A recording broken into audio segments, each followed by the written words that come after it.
You wish to enter the tourney? I don't have much, just sword and shield. I mean to serve the realm with all my might. What should I do? I don't know. I'm really quite drunk.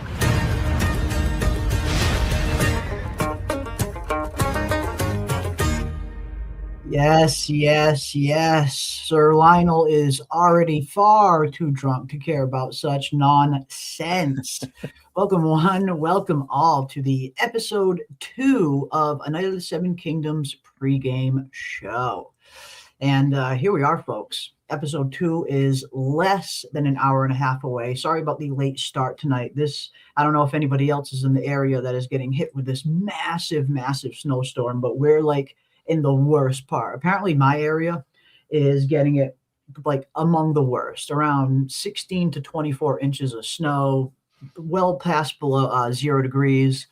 It's wild. It is wild, and it is doing a number on my connection, but I am going to try and power through and see if we can get this stream done. But welcome one, welcome all. For anybody who is getting affected by the storm, stay safe out there. It looks like this is going to be a gnarly one, but storm waits for no man. A Night of the Seven Kingdoms, I should say, waits for no storm. Episode 2 is coming, and by damn it, we are going to be ready. Yes, indeed. And this one, man, it's kind of funny. This one episode should pretty much encompass about 6 pages of the book. It's not a whole lot. And my prediction, and I know this is going to be a heartbreaker, but I'm not predicting a whole heck of a lot unless how the writers add certain things in, like certain characters, like the I guess we'll call them camp followers now. I don't want to call them the camp followers. Certain additions that the writers have made, their showrunners have made, to kind of spruce this up, because there's just not. And I mean, thankfully they cut out the part where he haggled over the price of the horse. This is just, it was okay in the book. It enriched the book, the story, but it isn't good viewing. Nobody wants to see, arguing over the price of a horse. And oh my God, he was victorious. He met in the middle. Wow, amazing. I don't know. See, me, I love those little things. I mean, maybe it's just because I love that. I've been reading this stuff for so long that, every tiny little interpretation that you see on screen, you're seeing it for the first time, is kind of intriguing, even if it is something like super simple as him just haggling over horse prices. I don't know. For me, it's just kind of fun to see it in live action after having read these stories for so many years and having thought about what all of these scenes might look like in my head while I'm reading them, and to see what they actually look like and kind of compare the image I had in my head versus, Ira Parker's adaptation. But no, I get what you mean. I mean, these first 2 episodes, it's very much, definitely starting off on a slower pace, setting up the plot, introducing the characters. We haven't even met the Targaryens yet. Like, we didn't meet any Targaryens in episode 1. So I imagine episode 2 is going to focus a little bit more on, House Targaryen. We'll meet Baelor Breakspear. We'll meet Aerion a little bit more. Maekar. This will probably be their episode, with Dunk continuing, his first few pages in the book as well. Right. And I mean, the thing is, this show is for fans of the books. This, I was thinking about it all week, really, who is this for? Is this going to be a tough sell on the general audience? And I tell you what, I thought the first episode was pretty decent. I won't pan it too badly. It did what it needed to do to get me to watch the second one. It was a good But if you were brand new to this, though, now here's where the challenge comes. We're going to be appealing to the general audience that hasn't read the books. Exactly. And today, I mean, according to the episode description, close your ears for 15 seconds if you haven't heard the episode description. Basically, the Targaryens arrive. Dunk walks around the tourney ground a little bit more, and the Targaryens show up. Well, here's where the challenge comes for the casual. And I mean, look, I'm into this stuff, but if I don't have the family tree written out in front of me, it's hard for me to keep up. I don't keep this stuff in my short-term memory, So you're going to get, Traegar and Rhaegar and Dagar and Magar and Lagar and Fagar and all these others. And, this is where it drifts out of access to the average person. But for the people that live and breathe it, they super dig it. This is going to be, this is awesome. And I know exactly what you're saying too. Yeah, Yeah. it's like catnip for me. Even, again, it's just after spending so much time with these characters and reading these books over and over again, and for me, it's more of the image that I had in my head when I'm reading these scenes and what it looks like compared to this adaptation on screen. That's what's been the most fun part. But no, I get what you mean. I mean, they do have a little bit of a challenge in terms of making the show, adding a little bit of drama to it, adding a little bit more excitement to it, because they do want to appeal to the general audience, of course. Like this show, you can definitely tell it's very much a love letter to book fans, for sure. Mhm. But, they're going to want to try and pull in a general audience who hasn't read the books as well either. So, yeah, I mean, it'll be interesting to see what they add into it to try and accomplish that, I guess. But yeah, this looks like it's going to be a pretty heavy Targaryen episode. So Yeah. I'm all for it. I mean, I feel like this is a very interesting time period in Westeros, especially within House Targaryen. This is when, we're not too far removed away from my probably favorite part of Westerosi history, the Blackfire rebellions and Daemon Blackfire. And Aegon the Unworthy, and all of that stuff that kind of predates, all the stuff that took place around 10 or so years before this show. So, we're in a very rich time in Westeros history with some of the most intriguing Targaryen characters that George has created. Like Baelor Breakspear is one of my favorite Targaryens. The guy is a great character. Aerion's going to be a pretty interesting villain. But yeah, we're so close to that Blackfire Rebellion kind of big event that it almost kind of overshadows a lot of the stuff that happens in the early Dunk and Egg days, because the Blackfire Rebellion was just so big and it's so popular among fans. So yeah, the first few episodes, I imagine it's going to be a little slow to get started. But if anyone has seen the trailer for in the weeks to come, there's going to be a lot of action towards the end of the season. People who do want those big action pieces, you're going to get some of that towards the end of the season. And it looks like some of those scenes have been filmed really good. Like that one scene that they showed in the trailer of Dunk taking off during the joust. And it's kind of following his POV, like right behind his head. And the camera kind of goes through his head, like right into his helmet POV. I love that freaking shot. I love the shots of them kind of showing the claustrophobia that knights would fight under during times like that. They're very narrow field of view and stuff like that. Those shots I fucking love. Right. Yeah, and that's one thing that we don't get a whole lot in cinema, because Brad Pitt doesn't want his face covered up by a helmet. Matt Damon doesn't want his face covered.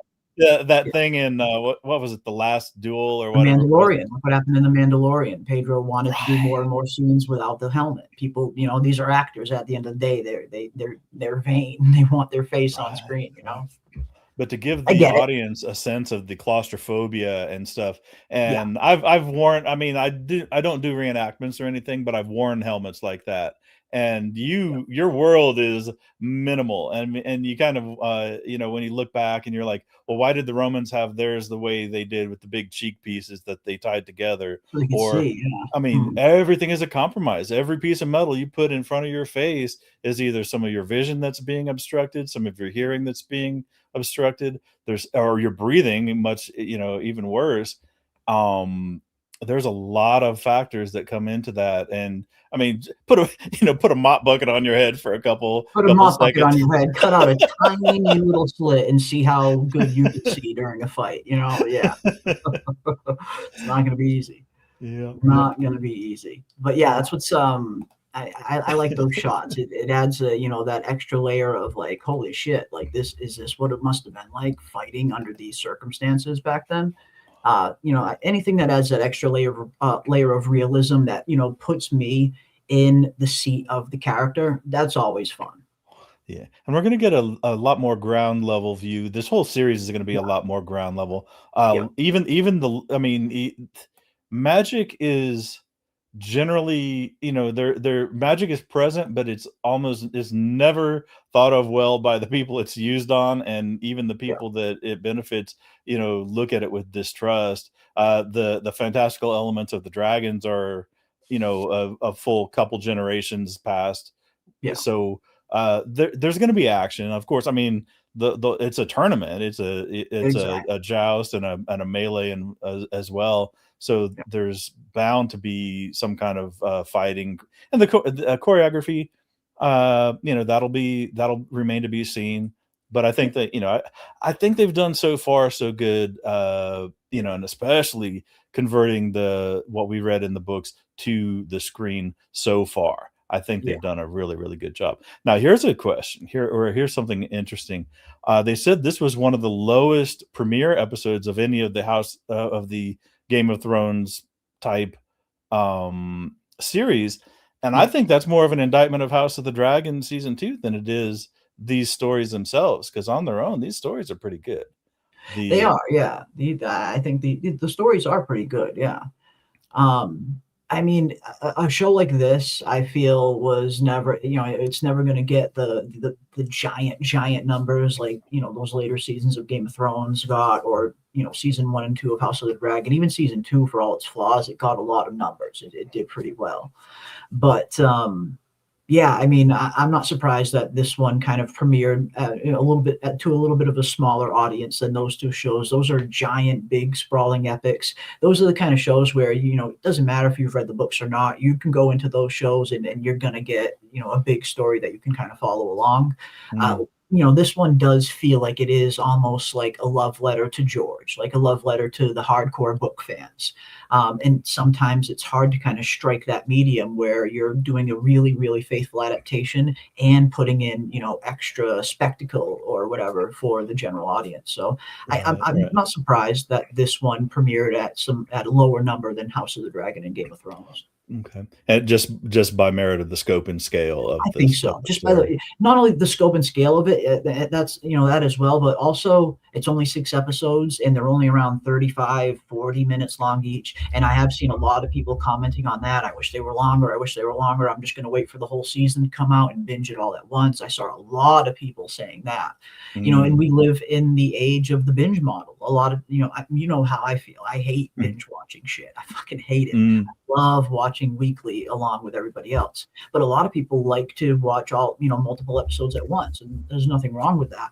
So I think a lot of people, just based on some of the comments I'm seeing in some of my videos, I'm seeing some people saying, I think I'm going to wait for the whole season to come out and then just watch all the episodes in succession, and that way it's like a 3-hour movie. Right. I think I said that on Wednesday.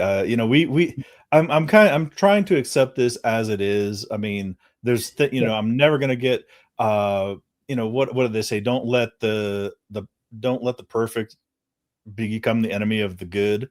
I'm not going to get exactly what I want. So this is good enough. And we're getting 6 episodes, and yes, they're not full hours, but they're good enough. And I think there's a lot of story to tell, and this is going to be a lot more of a leisurely paced series, though. I have a feeling.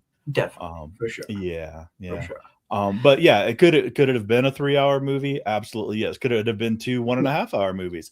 Probably absolutely yes. And I think it could have been done well in any of those formats. But we have what we have, and this is it. And man, I didn't think. I didn't think the first episode was bad. I like it. My mind kept going back to that poop scene because people kept asking about the poop scene. And I was like, and I was thinking, I'm not mad about it, and I don't hate it. I didn't like it at all.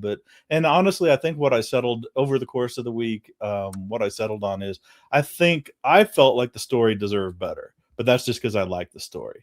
I think it was a little coarse or crass or whatever. I thought the story deserved a little better treatment, but hey, guess what? That's what we've got. That's what they decided to go. That's the direction they decided to go. Now, I hope they don't keep going with that kind of. I mean, they're doing enough, with Dunk cracking his head on every door sill and stuff. They've got the slapstick kind of lighthearted element, and especially, he's going to get humbled again and again, and he's constantly going to be reminded of his status. This is such a stratified society, and this harkens back to almost every period in history. From ancient Roman times to medieval times. You are very well aware of your place in society, and there's generally pretty limited mobility. You're always getting reminded of it, I imagine. Yeah. But that extended all the way up to I got to put on my reading glasses, to the sons of Darren.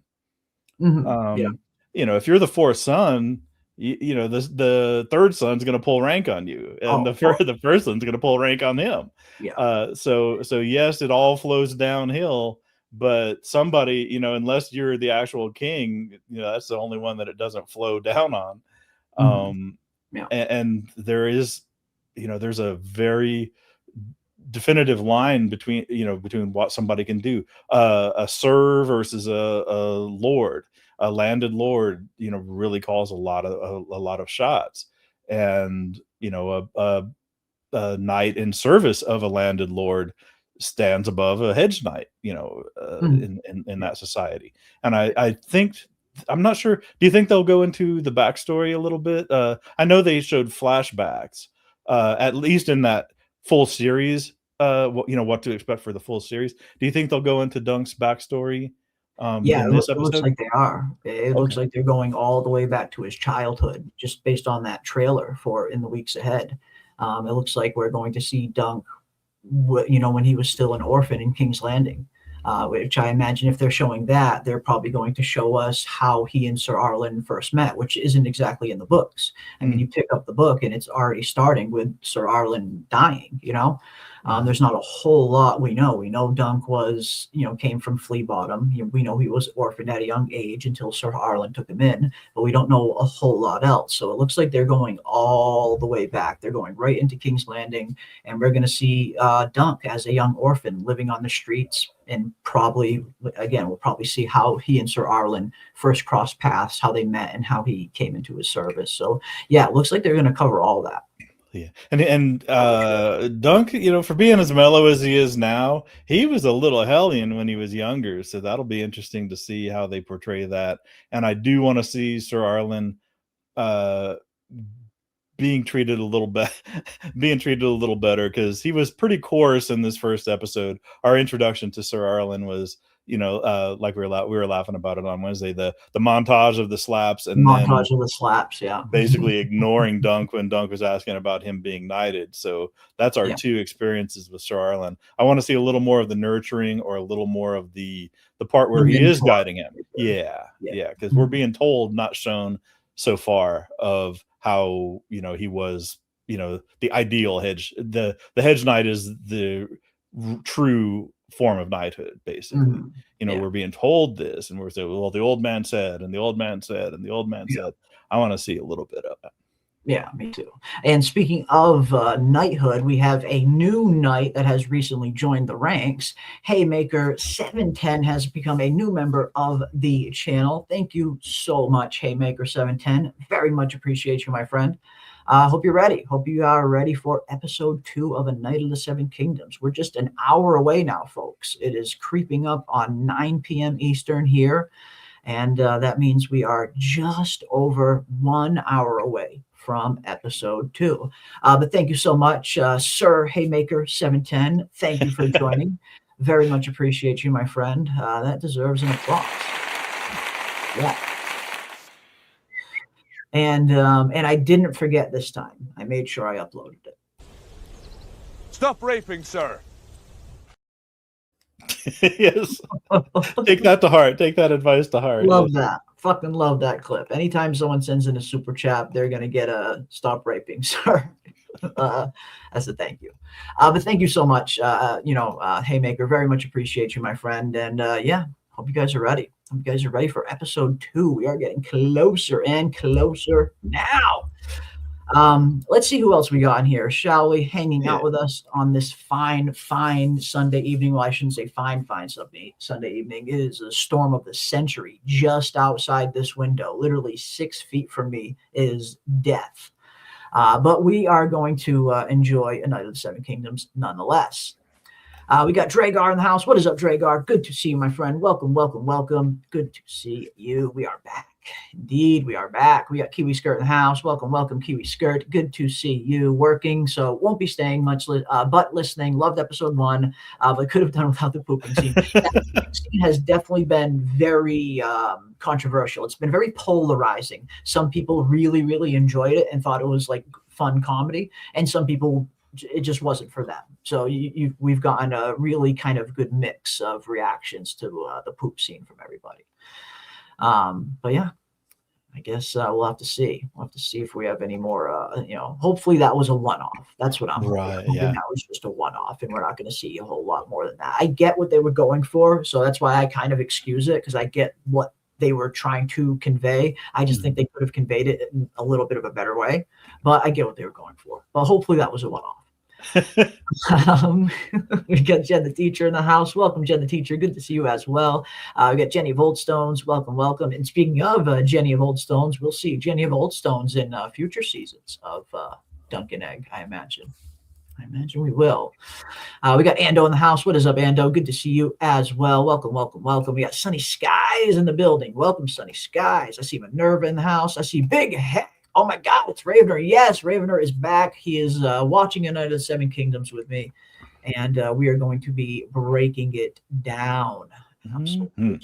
And again, I'm excited for this show. I think it's going to be really good. Yes, it's going to be a bit of a slow start, a little bit more of a character kind of driven show, but I like that. As long as there's good writing, good acting, and set within a rich world, I can get into almost anything, but especially anything A Song of Ice and Fire based. Yeah, so and the casting so far has really held up too. I Casting's- mean, I was reading about the challenges of getting the right guy and all that stuff, and how the guy that plays Dunk is 6'5". They put like the limit of 6'5" for the actors. They're putting shorter actors alongside him to make him look taller, because he's supposed to be around 6'11", but you just can't find somebody like that. Yeah, and then it's hard to find someone that tall, that's that coordinated, and actually knows how to act too. On top of it, it's not easy. No, I think they found a really good dunk, and someone that's 6'5", you can easily make look 7 feet on screen, like you said. Shorter actors, post production tricks, camera angles. There's tons of stuff you can do to make them look really big. Yeah. Where are you located? Yeah, a horse. Yeah. I am located up in the Northeast in the Boston area, and we are getting whacked super hard with this storm. I'm hoping that my power will hold up, but if I just disappear in the middle of the stream, just know I probably lost power. And if that's the case, I truly apologize. I'm hoping that doesn't happen. But yeah, we have a really, really big storm. I know it's hitting a lot of people, but it looks like we're like right at the heart of it. We're getting ton. But yeah, up in the Boston area. Yeah, it's hard to tell. I know it's hard to tell where I'm from my accent, because I don't really have that traditional Boston accent. I've lost it completely. And that, there's a reason for that. But yeah, still Boston born and bred. Absolutely. Slips out every once in a while. My Boston accent kind of slips out. I haven't quite perfected my regular voice yet, but no, I had a mouth injury a while back. I kind of had to relearn to speak and all of that, and I kind of lost a lot of my Boston accent during that healing process, I guess you could say, learning how to kind of talk again. Man, there's a channel. It's called All Revolutionary War All the Time, and the lady's from Boston, and she's got that 100% heavy, accent. She sounds like Kayla, kind of. Yeah. She's like, here we are in Concord, where it all started. and the thing is, when I'm going to hear about Lexington and Concord, I'm going to listen to somebody like that, because she knows. And she's like, here we are in another action adventure. Yeah, that's it. That's it. Oh shit. What time does episode drop? Says Chillin'. The episode drops in just about 1 hour from now. 10 p.m. Eastern Standard Time is when the episode will be available on HBO Max. So we're getting closer and closer now, guys. 57 minutes away. So less than an hour from now, the episode will be available. 10 p.m. here on the East, 7 p.m. over there on the West Coast. That is when the episode is dropping. Closer and closer now, guys. I hope the series will encourage people to watch and read more of the Game of Thrones universe. I mean, that's always definitely a plus. I mean, and usually you do tend to see upticks in book reading anytime a show comes out. Like, I mean, the Game of Thrones books were popular before the Game of Thrones show came out. Like, they were on the New York Times bestseller list and all of that, but they weren't, worldwide popular like they are now. So yeah, I imagine that, this is hopefully will encourage people to read some of the Dunk and Egg books or even read the main series. It's hard to kind of, try to convince people to get into the main series just because it's not finished. It's hard to direct people to an unfinished series as good as those first 5 books are, which they very much are. But something like this, they're shorter, self-contained stories that you can kind of consume a lot easier, whether you're reading them or listening to the audiobooks, just much more consumable, the Dunk and Egg novellas. Hopefully people pick up some of the books after they're done watching the show and maybe, compare the two, see what they like better. We talked about it, I think on Wednesday, the illustrated version, the first story, this story that this Night of Seven Kingdoms series I need to go get that. Remind me for next week too. I have the illustrated version with all that beautiful art from Gary Gianni, and it's signed by Gary Gianni and signed by George R.R. Martin as well. I meant to bring that on stream tonight, but I totally forgot about it. I'll remember it next week. Yeah, the first story is 118 pages. They're short. That's it. Yeah, they're short. And then the second one goes from 119 to I don't know where we're at. But yeah, I mean there are 100 and that's 118 pages with sometimes with full page illustrations, some with inset illustrations. So we're looking, they're very consumable, and I would say they're pretty good. I know that you love the full series, and I'm kind of feeling like I'm 3,000 pages into this shit. I'm kind of it's like a sunken cost fallacy for me. I'm like, well, I'm gonna end up reading it, but man, it's a tough recommend. Diminishing returns sometimes. Yeah. And you do get your money's worth. I mean, to be fair, when you're looking at a 600, 800 page book, a rich book, world, like those first 5 books, they are great. It is a phenomenal story. But yeah, and and as critical as I am of George Martin, the world he's woven is amazing, and being able to juggle so many characters, and that's probably one of the criticisms. So many things to keep track of. Well, that's a lot for him to keep track of, and so many points of view, and sometimes unreliable narration, and it's like wow, it's really masterful work. For somebody that I criticize, to say, it really is masterful work as a story that he's weaving, and that might be part of the problem that he has finishing, is because he's at the point where a lot of these loose ends need to start being tied up. Got to start tying a lot of loose ends up. I mean, we've all heard the rumors of him, potentially killing off a character earlier that he didn't realize he was really going to need, which has kind of caused him to have to do a lot of rewrites. Like, there's all kinds of rumors, but at the end of the day, I just want the fucking book already. But it's, at this point, it's been going on like 14 years. I don't know. We'll see. We'll see what happens. We shall see what happens. They're in the Reach, not the savagery of the Riverlands. It's a chill turn. Yeah, and that's another point too. They are down in the Reach. This is like the tamest area of Westeros, down in the Reach, down where Highgarden is and all of that. So it is a more tamed part of Westeros. Yeah, it's not the Riverlands. It's not the North. It's not the Iron Islands. It's the Reach. It's the there's a reason all these houses have flowers for banners. It's easy living. It's much easier living part of Westeros for sure. Like if there was a Beverly Hills part of Westeros, it would be in the Reach. Yeah, but not Ashford. Because Ashford is about as far down out towards the edge of the Reach as you can get, right? It's like right by the edge of the Stormlands. I was trying to think how to describe it. It's kind of almost like there's Dorne, and then it's more than a panhandle. It's a big protrusion of the Stormlands, and then the Reach starts, and then Ashford is right on the edge of that. I was watching I saw somebody talking about it. It was actually the showrunner, Ira Parker. He was talking about why the Targaryens would go to such a backwater kind of tourney. And they said at this point, it's because of the Blackfire Rebellion. The Blackfire Rebellion had just decimated Yes, Yeah, had just and people are decimated the continent, not the continent, the country, and the Targaryen name. Like, this is damage control for them. 10 years later, they're still doing damage control by coming to these small tourneys. Yeah. right, right, and people are asking, hey, these guys, they ruled because they had dragons. Now they don't have dragons. Why are they ruling? And Yeah. this is kind of like, yeah, like you said, it's a PR tour, and that's Yeah. why there's so many. I mean, apparently, depending on how they interpret the story, there's going to be a lot of Targaryens descending, and not, and like sons of the king too. These are princes, so Yeah.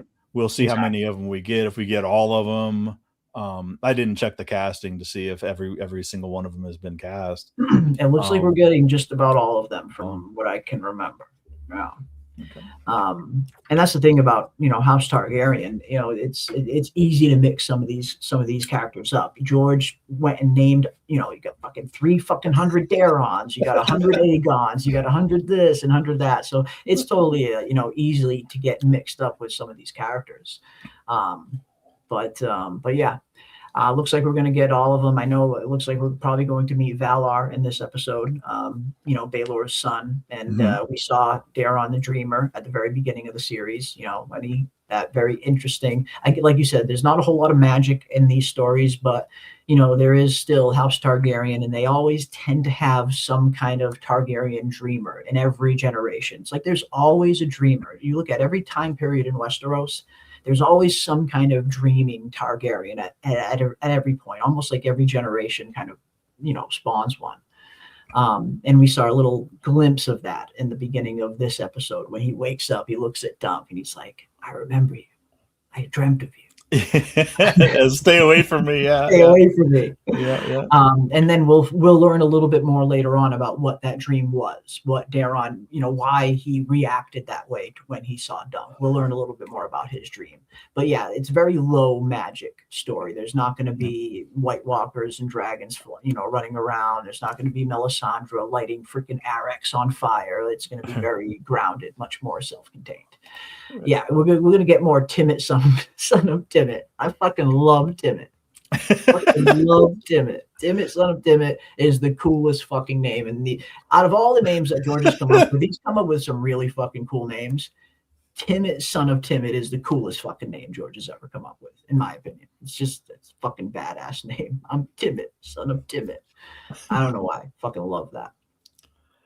Fucking love that. And we're going to try to do a watch party this time when the episode starts. Obviously, I can't show the episode on screen. I'm not allowed to do that. But if my internet is holding up decently enough, we will do it probably similar to how we do our From watch parties, where everybody just hits play all at the same time and we watch and react to it together. So as long as my internet holds up, we will probably be doing that tonight too. The watch party, and then a robust after show. Yeah. Big Hex says, go Pats. Yes, yeah, the Pats won, of course. They won tonight. The Patriots are heading to the Super Bowl. This is true. They went down there in Denver, and it was a very strong defensive game, I guess you could say. Not a whole lot of offense, but Pats got the job done, and they are off to the Super Bowl. So, yeah, congratulations, Patriots. I'm not a huge football fan like I used to be. I'm more of a basketball fan these days. I like my Celtics. I can't wait to see Egg running around the jousting field with a big-ass sword. Yeah, we see little glimpses of that in some of the trailers. And even the actor playing Egg talks a little bit about, some of the challenges that his character goes through in season 1 trying to squire for Dunk. How he looks around and he sees all these other knights have like grown men or big teenagers for squires, grown adults. And Egg's just a little kid. He's not strong. He's not fast. He's not particularly efficient at some of the things that a knight needs their squire to be. So it's going to be interesting to see Egg coming up against some of those problems. Like, how is he going to be able to keep up with the rest of these squires? How is he going to be able to kind of, hand Dunk a freaking lance as he's coming around that corner? Like, there's a lot of things that Egg's going to have to kind of figure out. And I think that's where he's going to have to rely on his smarts, on his intellect, his intellectual ability, which is far bigger than any of the other squires around there. So I think we're going to see Egg use his smarts rather well, but he's going to have some hurdles to overcome being such a small, child in this world full of adults. Right, right, and the size disparity between himself and Dunk, especially. I mean, if Dunk, if Dunk was 5'10", it wouldn't be as challenging for Egg. But there's a huge, being supposedly 6'11", 6'11", and in real life, as somebody pointed out in the chat, the real guy is 6'6". I know they'd put 6'5" as the minimum for the casting, and then this guy just weighed in at 6'6". Or sized in. But yeah, that'll be interesting. And as squires go and stuff, he would. I mean, Egg is on the what would have been at the beginning of his squiring career. I know if you if you go to Wikipedia or whatever, it wasn't as hard and fast as they say. It wasn't exactly 7 years as a page, and then exactly from 7 to 14 you became a squire, and then it wasn't hard and fast as that, because you could be a squire and sometimes you never got knighted if you were you'd be a squire well into adulthood. Absolutely. But this world, but the world that George has written, so he plays fast and loose with a lot of things, like the heraldry. He loves heraldry, but his rules don't really follow the real world rules. And that's one thing I kind of push back about. In my mind, I'm like, I kind of cringed every time I would read it. Well, yeah, I mean, you're the history, guy. You know what I mean? So you notice those little things. Right. And it's very basic stuff. At least in Europe and in England, especially, there were colors and metals were silver and gold, which were portrayed as yellow and white, and then the colors were everything else: red, blue, green, whatever, black, all that stuff. And you George can only have just doing his own thing with his. Yeah. And I mean, I allow people to, they expanded it into being able to use purple and orange and other mixed colors later. But George, that weren't really used back then. But you could put a color on a metal or a metal on a color, but you couldn't put a color on a color. So you couldn't have like a red dragon on a black background. But the thing is, George gets to write his world the way he wants it. So that's how it is. And I have to, I'll take it and I'll like it, and I'll ask for take it and I'll like it. Exactly. But we'll see that. I mean, we'll see it with, I can't remember what the field of Dondarrion, the purple lightning bolt on what's the field, the back? I can't remember. Was it black? Purple on something. Purple lightning on a something field. Yeah, something like that. Yeah. So and then I'm anxious to see the one that Dunk comes black. Up with. There it is. Yeah, purple and black. Purple and black. Yeah. Thank you, Pops. But yeah, no, I'm at least looking forward to seeing the attention to detail that they seem to be paying. Yes, George kind of does his own thing with his heraldry. I don't really mind that personally. I like a lot of the designs that they come up with for some of the house sigils. I love the House Stark banner. I fucking love that banner. But yeah, it's very much his own version, loosely inspired by our world. Right. But yeah. Somebody in the chat's mentioning Dexter, the Dragonfire, says, are we going to have the tug of war scene in this episode, do you believe? I don't know. I maybe we could potentially. I imagine it's got to be episode 2 or 3. That's got to be very early on, because again, we're only getting 6 episodes, and we have to get to the conflict that happens between. I don't want to spoil anything, but the conflict, the catalyst that sets up the big story. And with only being 6 episodes, they're going to have to get through some of this stuff, at a good rate. So yeah, we could very well have the tug of war scene in episode 2. I imagine if it's not in episode 2, it'll definitely be in episode 3. But yeah, it could be in this one. I guess it would make sense too, especially as a wonderful time filler, because I again, plug your ears if you don't want, because all I'm reading is the episode description, and it's basically Dunk walking around trying to get somebody to vouch for him, and then he shoots his shot with Baelor, I think it is. And now how does that how was that portrayed? How does that come onto the film? I don't How know. do they adapt Yeah. that? Yeah, is But the it would be question. nice to see. And God knows we need a little bit of action, a little bit of something Mhm. for this episode, just to keep that, just to keep our chops wet. Yeah. Give us a little something. Yeah, I'm looking forward to it. I think the tug of war scene could be, a good scene to have in the second episode. And painted dogs, and painted dogs, and painted dogs. Yeah, the snow was playing really good defense. It was. I mean, New England's very used to playing in the snow, although Denver should be used to playing in the snow too. It gets super freaking cold in Denver as well, but there's really not many teams that can play in the snow as well as New England can. It's something they're really really good at. Rams 27, Hawks 31. Okay, and is that the final score? Is that the score right now? Because I am not watching the second game. I have no idea what's happening on the second game. But we shall see. It doesn't matter. I mean, Pats are in the Super Bowl. Whoever they play, doesn't really matter. I think they're going to win either way. Seahawks defender got a taunting penalty on a 4th and 12, resulted in a Rams touchdown. Dumbest play of the day. Oof. That's tough if you're a Rams fan. I mean, that's tough if you're a Seahawks fan. That is tough. 9 minutes to go. Rams driving. Rams Hawk tug of war. Yeah, we got a Rams Hawk tug of war going on right now on the field. Yep, Dragar agrees with me, and I agree with him. They need to have something to keep our interest going, and I think the tug of war will fit in. A little spark. Yeah. Baylor. I mean, introducing Baylor. I mean, Baylor is going to be another cool character, I think, and he's a level up from even Baratheon. Lionel, absolutely. Yeah, he's the Crown Prince. Yeah, Baylor is, and the hand of the king at this point. And the hand of the king at this point. So I really hope that they portray him accurately to how he is in the book, because Baylor is one of those characters where he's like the idealistic, perfect Crown Prince. Well, almost perfect.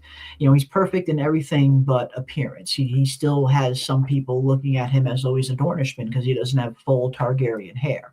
So that's always been kind of whispered behind his back. But other than that, you look at Baylor, the kind of person that he is. Like, he's like the perfect embodiment of what you would want a Crown Prince to be. He's everything that people thought Rhaegar were. So I'm really hoping that they adapt. I'm looking forward to, I guess I should say, how they're going to adapt his character. How similar are they going to make him? Where are they going to differ? Because they're going to have to peel back the layers. And, whenever you're adapting a character like Baylor, with very limited source material, you're going to have to kind of fill in the blanks and create a full character out of him. So I guess that's what I'm looking forward to seeing. How are they going to bring Baylor on screen to life? Yeah. And the Lords, I mean, with boiling down very simply, the Lords tend to break one of two ways. They're really arrogant, no matter how high of a Lord they are, even like Manfred. Manfred Dundarian, they're either arrogant or and just a pain in the ass, or sometimes they can be super cool. And I think Baylor is one of those that has a little better sense of whatever. And he's dark haired because his mom was a Martell, right? Both. Yes. Yeah. Okay. Yeah, he's part Dornishman. Yeah. Okay. Both of what is it? Both of Aegon the Fourth's kids ended up marrying Martells, I think. No. Yeah. They ended up. Yeah. Okay, I'm looking at the family tree here. Yeah. Darren married Mariah Martell. Mariah Martell, that's it. Yeah. And then Daenerys, the other Darren's sister, married Meryn Martell. So it was a double Dornish wedding. Bringing Dorn, because this is not too far removed. Again, when we had the conquest, you had very tumultuous relationships between House Targaryens and Dorne ever since the conquest. You've had so many Targaryens try to forcefully, bring Dorne into the fold, take it by force. It wasn't until, Daeron comes around and kind of marries into Dorne that it really gets brought into the fold kind of peacefully. Mm-hmm. So yeah, Baylor is very much part Dornishman, and that's something that's always kind of whispered behind his back because he doesn't look full Targaryen.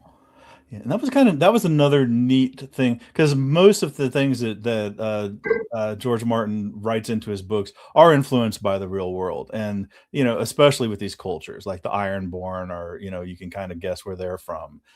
Certain ones you can pretty much guess where they're from. Dorne was supposed to be Andalusian Spain under the Moors. Yes. Yes. Culturally, and you can see that, but politically, it was almost inspired by Wales. How Wales held out as a separate kingdom from England for the longest time, Okay. Yeah. and remained unconquerable for a pretty long time, Mhm. and compared to the other places that buckled, Yeah. which was kind of interesting. Another thing that he wove in, and the thing is, he'd take place, but if you're mixing Andalusian Spain culturally and Wales politically, it doesn't get much farther apart, Yeah. otherwise. Yeah. So it's kind of cool though. It was kind of cool. And you almost see, when we're, looking here at Lionel, it's almost like in the Stormlands, it's kind of like the middle ground between those things, because it's A little bit, maybe. You can see where the influence would have come. Although, it does look like the Stormlands culture is a little different as well.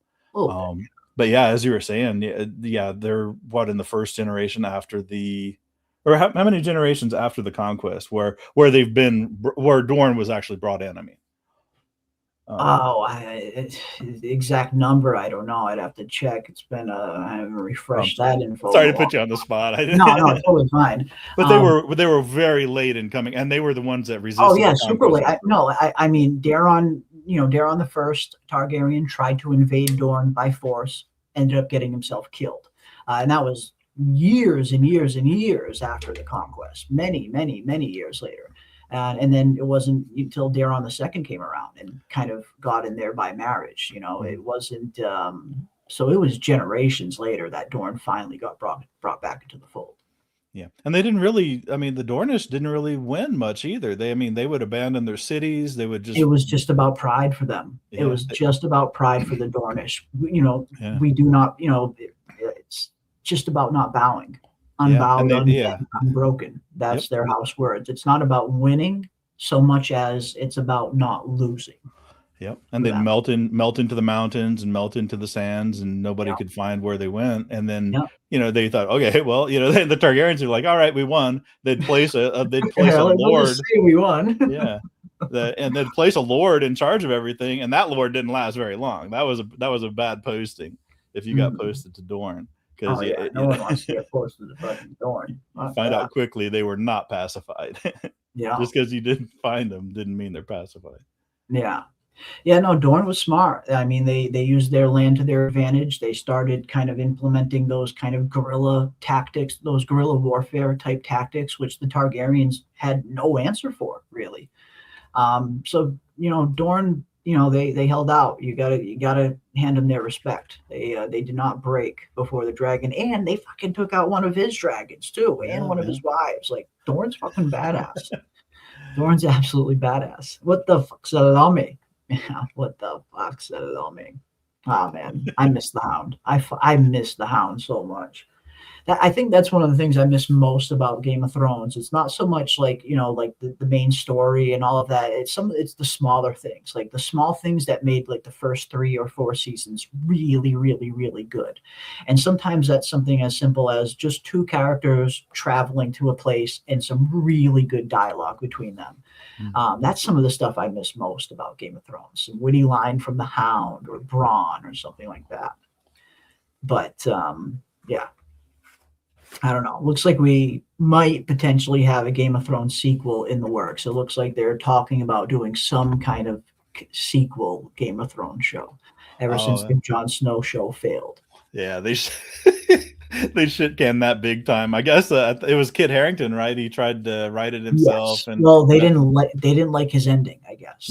Kit Harington. Oh yeah. The Jon Snow show that he was trying to do was going to show him dealing with his guilt for killing Daenerys. Okay. And the show ultimately would have ended with him dying over his guilt. And HBO was like, no, we want no part of this fucking story. 10 episodes of moping. Who doesn't want that? Let me sign up. Yeah, come on. Come on. I'm all for, I would have been all for a Jon Snow solo show. if it would have had some decent writing, if it would have had like a decent plot behind it, a reason to return to the character beyond just a cash grab. But yeah, Kit wants nothing to do with Game of Thrones now all of a sudden. I think that's why. I think that's probably why, because they just completely shot down his script. At first, they kind of like shelved it and were making it seem like they'll return to it again at some point. But now, like, that door was like just completely closed, and I imagine that was probably Kit / Straw too. Like, okay, you don't want my story? Fuck you! I'm done with Game of Thrones. I'm never playing Jon Snow again. So yeah, sounds like Kit's done with the role. Sounds like we'll never see Kit play Jon Snow again. Doesn't seem. He's done. They're both done. But whatever. Honestly, Dragar, this might be what the sequel is based around. That's the rumor I'm hearing. I mean, I have some sources here and there, and they have been pretty accurate in the past. And this is what I'm hearing the most, that the sequel, the Game of Thrones sequel that they're trying to get off the ground, is going to be an Arya-focused spinoff. Are they going to get Maisie again? Yeah, with Maisie. Yeah. Okay, because that was a weird one. I mean, when and she had the same thing that we've seen this a lot of times in like regular cable series and stuff, where a kid kind of ages out of their cuteness, and she was cute enough as a kid, and then she kind of turned into like a goblin as she got older. Eesh. So we'll see what she looks like as as a grown up as she's traveling around. So I'm sorry. Sorry to say it. But I mean, you want to see somebody who's, photogenic, they didn't cast these people because of their, whatever that, you want to have somebody you want to look at for an hour a week. Yeah. It'll be interesting. From what I hear, there's multiple Game of Thrones spinoffs that are in various different phases of development. Some that are in the very early stages, some that are a little bit more advanced. From what I gather, the next thing that probably will get greenlit and announced is going to be Aegon's Conquest. Seems like that's going to be the next one coming. And we've heard them recently state how sources are saying that they're trying to decide whether or not they want to do like 3 Dune length style feature films, or do a series.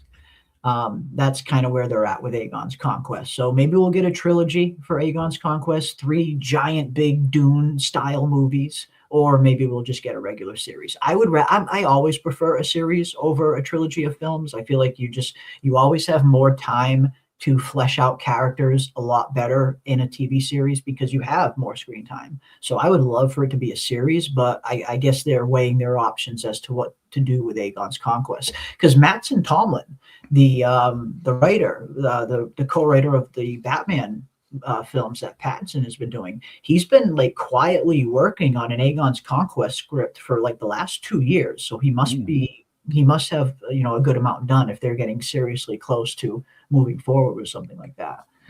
But I guess we'll find out if it'll be a series or a trilogy. Okay, yeah, that'd be interesting because I mean, obviously there's going to be a good few set pieces that they could really that's going to be a big old budgeted one. Yeah, but the other thing is, I mean, how much of it's going to be more of the same? Because I mean, you can only have dragon swooping down is like dragon swooping down on this village, dragon swooping on that village, and the thing is, okay. Well, I think that's where Aegon's Conquest might have a little thing going for them because the source material is so sparse. All Fire and Blood really does is just cover the war. It doesn't really go super deep into Aegon's life. The dynamic between Aegon, Rhaenys, and Visenya.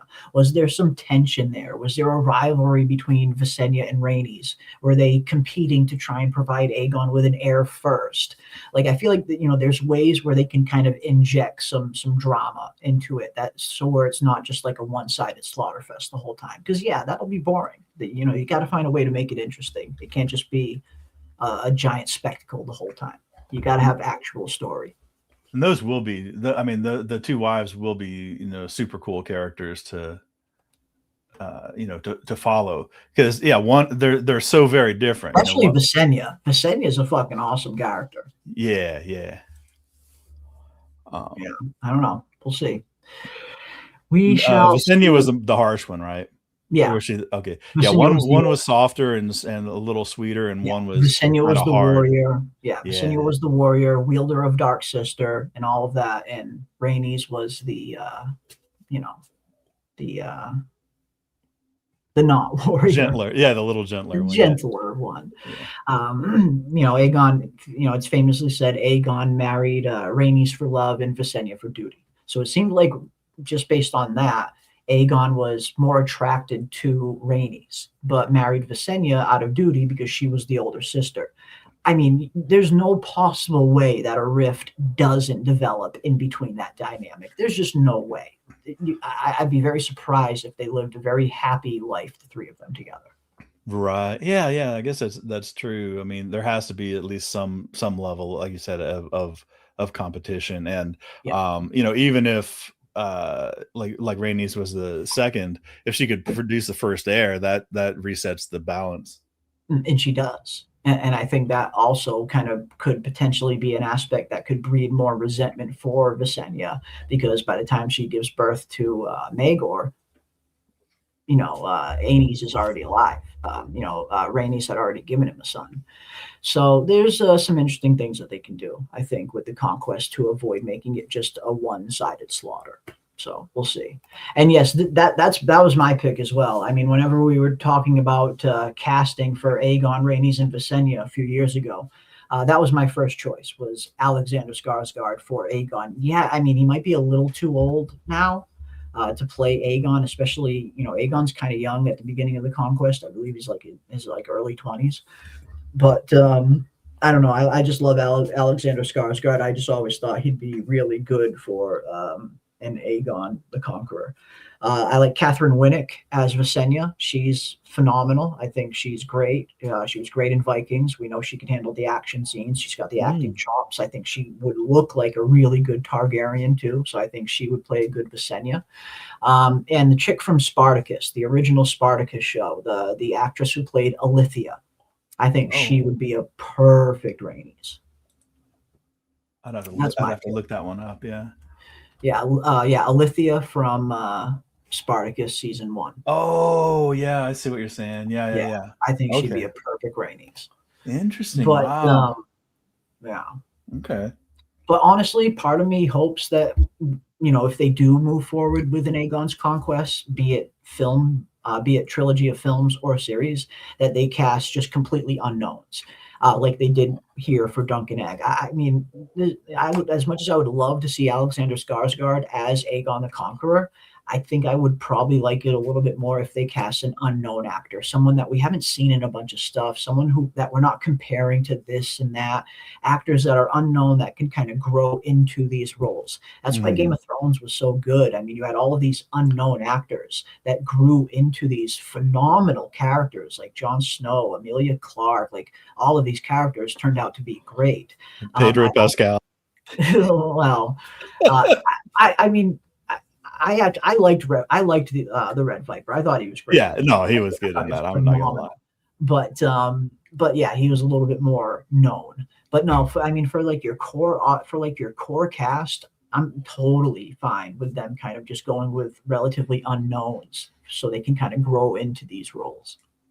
Right, and they'd be almost kind of beholden to the series to stay on it and not look to jump to the next big thing. That's another thing. You get this big name, that scheduling conflicts pop up. You got 2-3 years in between seasons, like we're going to see now with It Welcome to Derry. Bill Skarsgård is one of the most busy actors on the face of the fucking planet. They're not going to get a season 2 of It Welcome to Derry for probably another 3 fucking years. Blue Tie says, haven't watched the new Spartacus. I heard it wasn't bad. They took a week off 2 weeks ago. They just resumed on. I tell you what, it is exactly what you would expect with Spartacus. I mean, they like place their stamp on television, doing exactly what the Spartacus feel that the original series did. The world is very, very much the same. It's got all the sex, it's got all the cursing, it's got that weird stilted verbiage, the way they speak. It's exactly like that. You're right back into the world. And I would say that episode 8 was last week or last Friday, this past Friday, and I would say they jumped the shark, but that whole series is in low Earth orbit over the shark at all times. It's always been that way. So, you know, I mean, I just didn't like the premise of it. I feel like out of all the ideas that you could have done with a Spartacus, you know, sequel or a prequel or something, you know, you take the most unlikable character that was on the show that died, bring him back to life in the most ridiculous way possible, and then just hand him the show. I couldn't. I was not on board with it from the beginning. Yeah, you know? I think they do that in episode, like at the very beginning of episode 1. They basically just take an Etch-a-Sketch and shake everything and say, right, okay, like here's the new rule. So lazy. That's such lazy storytelling, like for me, in my opinion. Like, I think they could have done a phenomenal job with like a Gannicus prequel. Yeah, I don't know, man. I just something about, maybe it's just I think this is a recurring theme with me, is I just like going back to the world, and this one puts you back in the world of Spartacus. Yeah. This is, I mean, I like Dunk and Egg because I'm back in Westeros for a little while, and it doesn't have to be, you know, it doesn't have to knock my socks off every episode, but you know, you're just seeing the people moving around in the world and talking in the way that people talk in that world, and it's like, okay, you know, I can go with this. So and you get the CGI blood and this, you know, all the, you know, a few good, and the gladiators look like bodybuilders, but not quite as bad as like 300. Get the 300 style slow-mo action scenes, which are fun. Those are fun, I'm not gonna lie. Yeah, but it is, man, it's just, it's way over the top at all times, but it's always been way over the top. So but you get more of the same, and you know, and good on Stars for keeping to it, you know, there's a lot of criticism ahead of time, and that was another series where the way they marketed it at the beginning did not do them a service, and we've seen that a lot with movies and stuff, where you know, the marketing will be, oh, this is going to be this and this, and it turns out that the stuff that they marketed was the smallest part of the show and had no real bearing on it, but they just wanted to score their little points or whatever.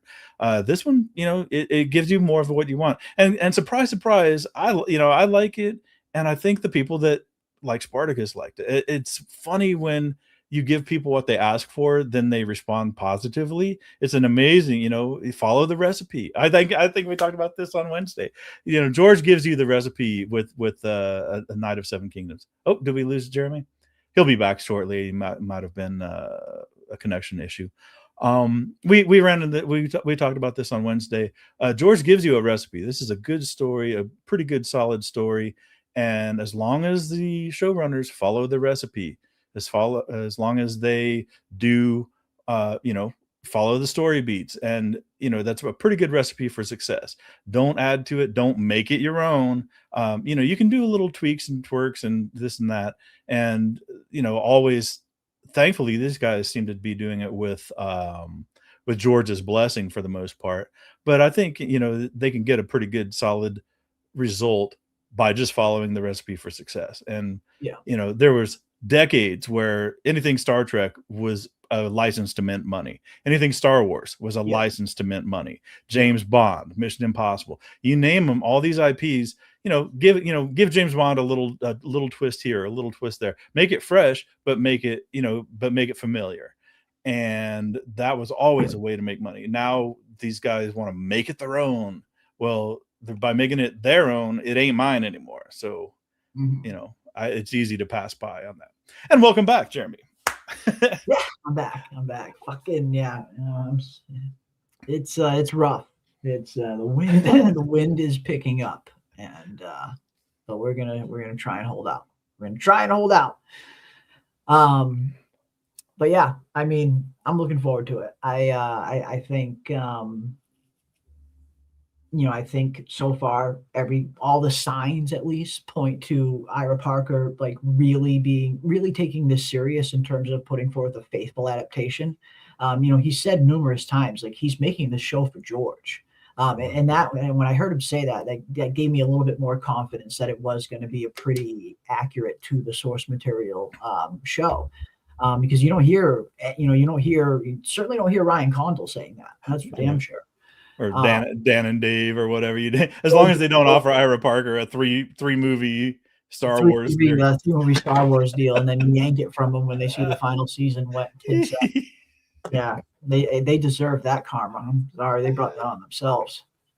Here's a good question from Dragonfire. Yeah. Do we get a Bloodraven cameo at all this season? I don't think so, but because it's not in Dunk's POV, but it's on his wish list. Mm-hmm. So what do you think? You think they'll drop him in there just to say hi? I wasn't really expecting to see him in season 1. I know we will see him at some point, I think, but I don't know. Why you think we'll get him in season 1? Think we'll see a stray Bloodraven scene? I'm not sure that they need to bring him in. I mean, because they haven't really talked about him too much. Yeah, I don't think they need to. Yeah. And this is after the rebellion, so he's lost his eye already. So he is one-eyed. Yeah. He lost his eye in the Rebellion 1. Yeah, that's why part of me would have loved to see a nice little flashback to the Blackfire Rebellion. That part of Westeros is one of my favorite parts in terms of like it's just such an exciting time period. The first Blackfire Rebellion popping off, seeing Daemon Blackfire on screen. I would love to freaking see that. Daemon Blackfire is a very interesting character. Right. Can you imagine watching him and Corbray just dueling for like an hour straight in the middle of the Battle of the Red Grass Field? Like that's one of the most notorious fights in the history of Westeros. Ooh, well, I tell you, now depending on how much budget they have to spend on it, because Sir Arlen was there, and that would be a good flashback of Sir Arlen. Yeah. But it's gonna be that would be a big. You'd be splashing half your budget on in the Blackfire Rebellion, it's worthy of a show in and of itself. I feel like it's almost doing it a disservice to only show it in a flashback. Like the Blackfire Rebellion is big. Like that's a big freaking moment.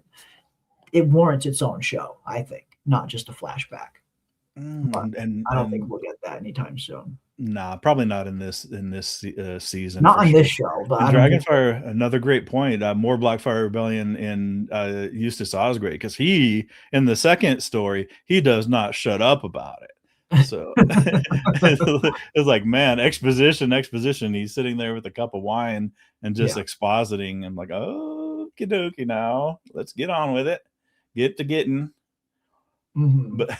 But now that is a good idea, though. I mean, there's a lot of things that they should plug in to there's this. So many things they could do, yeah. And the tug of war looks like it'll be fun, because it'll be fun, but ultimately harmless. But it should push the plot forward. Again, and we talked about this with From. We've talked about this with a lot of shows. They've got a lot. I mean, it's kind of a contradiction, because I'm talking about them stretching out a short story into 6 episodes, but then, how do you do it? Well, you got to add something in there, because you can't just follow exactly what George said. So this is the tug of war seems like it'll be cool and action filled, but ultimately pretty low stakes. But I'm almost certain, just like almost like Tanzel Tutal. It'll push the story forward. It'll be important to push. And it'll be a nice little action piece to give people, because people want to see some exciting stuff happening on screen. Move the plot forward and give the people something exciting to watch, where it's not just set up. Exactly, and a mere 12 minutes away from this episode. Oh, we are a mere 12 minutes away from episode 2. And before we watch episode 2, let me see. I wanted to bring this up. Looks like in episode 2, we are going to get our first look at Steely Pate as well. Looks like we are finally going to get a Steely Pate scene. Here we see Dunk coming up to Steely Pate with his armor. So I imagine we're going to see some of this. We're going to see Dunk, trying to come up with the coin to pay Steely Pate, sell the horse, all that kind of stuff. And probably with a mix of cutting back and forth into introducing the Targaryens. This is going to be a very Targaryen-heavy episode, I would imagine. But we'll also see Dunk, continuing to try and get someone to vouch for him so we can enter the lists. And, of course, meeting Steely Pate, the blacksmith. Yeah, and they've been pretty loose with transposing certain scenes from the book out of order and portraying them differently. And for being, like, oh, it's got to be by the book. They've done pretty good. I mean, they pacing wise, they've moved things around, events and stuff. But it seems to have paid off so far. I liked it. I can't. Like the scene where he was dealing with Plumber. That came after. Egg was already in the camp, I think. Right. That was like the next scene after that. But they wanted to finish the episode with Dunk and Egg looking up at the stars, and that was a nice little cap to to the story, episode 1. So I have faith with them. I have faith with the direction they're going to go. Hopefully, very hopeful.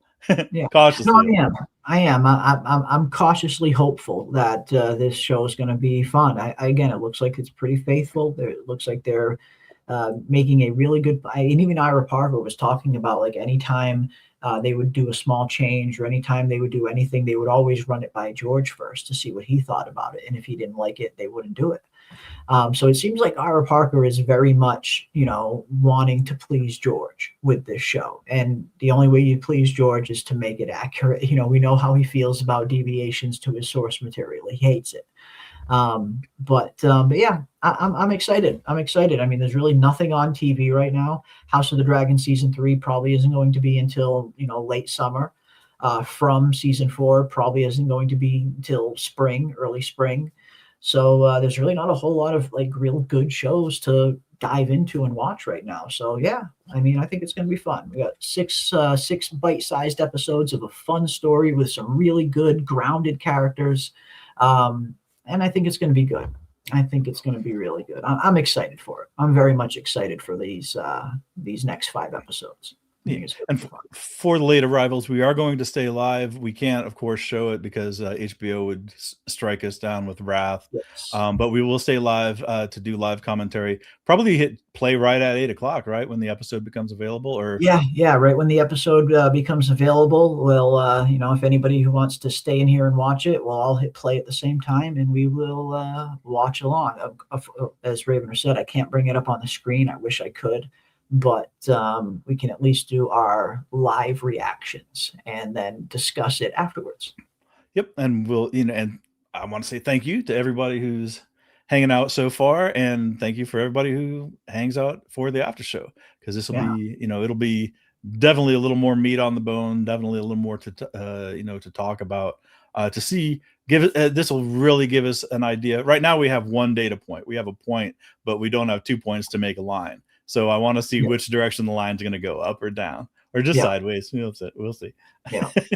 Yeah. Dunk. I mean, so, like, look at all of these scenes. They really do look like they were just pulled directly off the fucking page. Like Dunk going to Tanzil about his shield, about the heraldry, him needing his own. Like, it looks like they really did a fucking phenomenal adaptation of this. I cannot wait to see episode 2 tonight. I'm gonna say it again. I love Tanzil. She's so Tanzil's great casting. Casting for Tanzil. She fits the role so well, and she fits the role like somebody that Dunk would have a crush on, because she's not too tall for.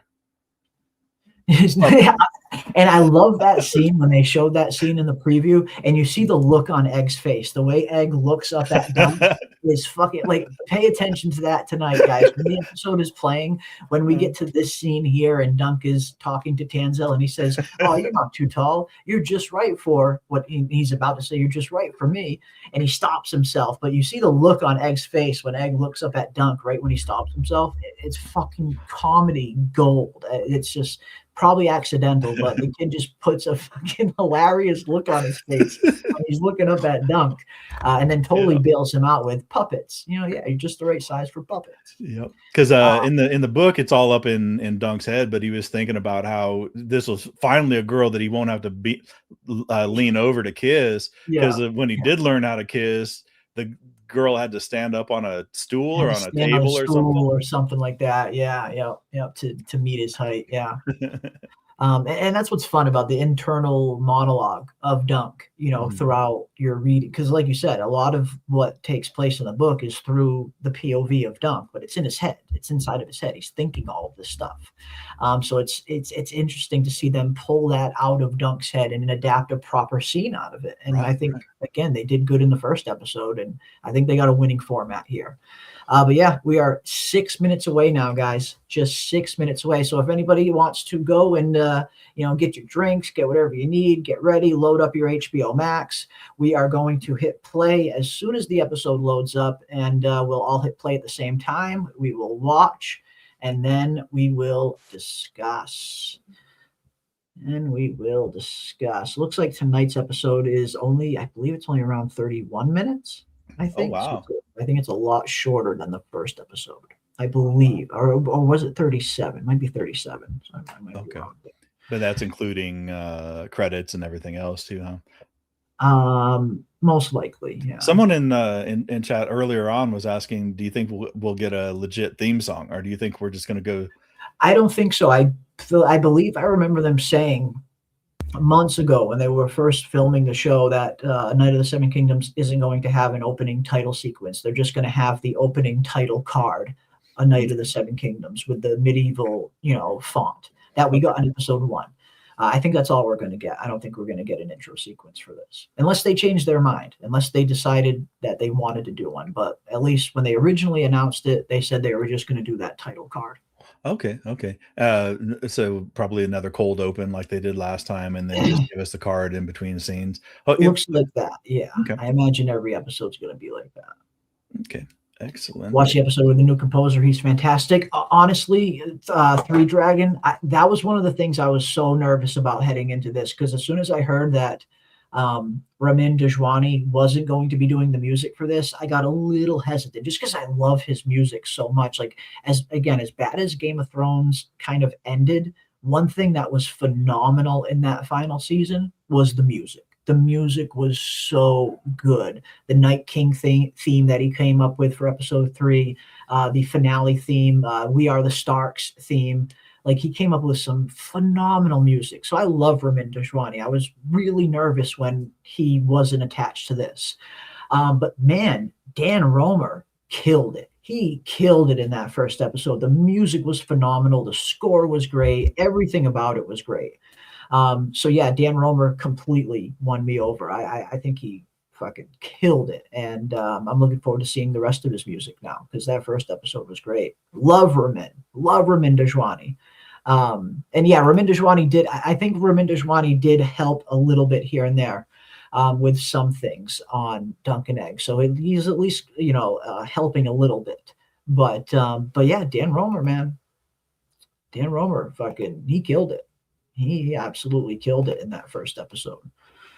And I'm looking forward to it. I'm looking forward to hearing the rest of his score, because he completely won me over.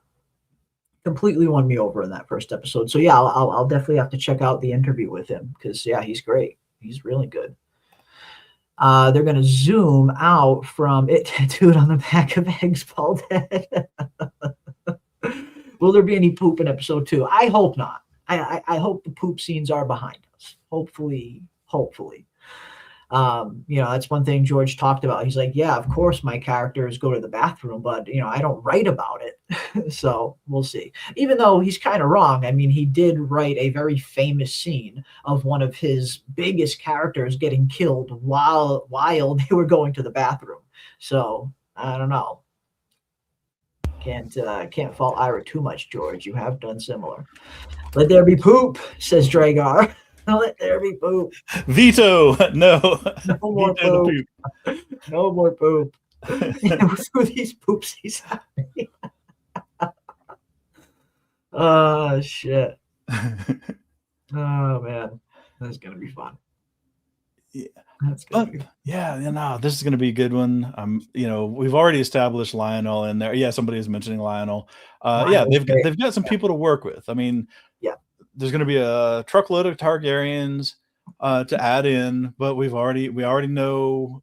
Maybe we may not see much more of Manfred, just because he's played his role. of Yeah. being a putz, and just kind of Yeah. so they can dismiss him because they do need to cycle through because it is cumbersome to keep track of 50 people. But if Yeah. you introduce them, have them play their play their part on stage and then exit stage left. Now we can move in and add some more people, but we're going to be seeing more of Lionel for sure, and especially probably after they knew he was going to be a fan favorite after this. They knew. I after mean, the scene they gave him, yeah. Seeing Daniel Iggs, his performance as Lionel, I mean, they must have known that he's going to be a massive fan favorite. I knew it was. I mean, you go back and watch all my Dunkin' Egg videos that I did before the show started. That was the one thing I was looking forward to the most, is seeing Daniel Iggs on screen, because I knew he was going to be a massive fan favorite. Not only is the character great, but I love that actor. Daniel Iggs is such a fucking good actor. If you like him as Lionel Baratheon, I would say watch the Gentleman TV series on Netflix. He's so fucking good in that. A little bit of a different role, a little bit of a comedic role for him, but you get to see the range that he has as an actor.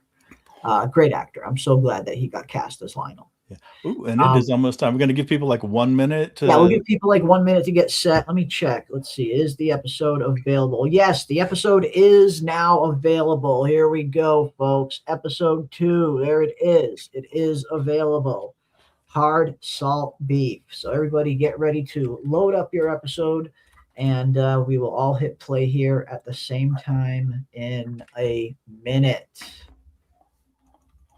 Let's see.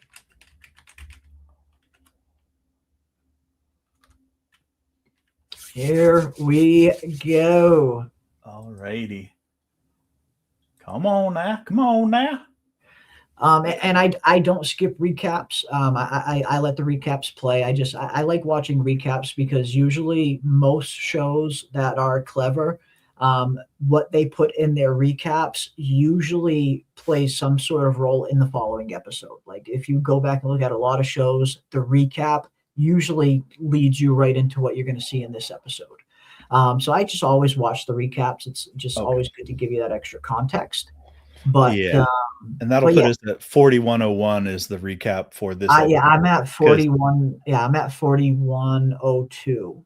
Okay, yeah, within a second, because they'll give you some other show on HBO that they want you to watch, and then they'll give you for me. And if I go to 00, and I skip my recap, when the HBO thing comes on, I am at 39 minutes and 54 seconds, but that's skipping it. So I just see Dunk's or Egg's head, and Egg's standing there. Okay, here we go. They're advertising Game of Thrones Conquest, the mobile video game. Yeah, I let that one run. Okay, yeah, 4102, right at Egg. That's exactly where I'm at as well, Ando. So if everybody wants to go there, we will hit play in a second. But yeah, that's where I'm at. 4102. You see Egg right on screen inside the stables. Yep. And as Animan said, episode title is interesting. Hard salt beef. Which is a line that we'll hear. All right, here we go. Let's do it, everybody. And I'm going to count it down from 5, and then we will hit play. 5, 4, 3, 2, 1, and play. Here we are, folks. Night of the Seven Kingdoms, episode 2 is here. And one thing I will say for A Night of the Seven Kingdoms, they seem to have, it still needs work, but their color grading's a little bit better than House of the Dragons were. Remember how muted House of the Dragon was, the colors? Yeah. They're still a little muted here, but they fixed it a little bit. So I like that. And that's one of the weirdest things is, I mean, people have this vision of Middle Ages, medieval times as constant gray. Even gray places like Ireland and stuff. It's the Emerald Isle. It isn't gray. Mm-hmm. By Saint Alone, no doubt.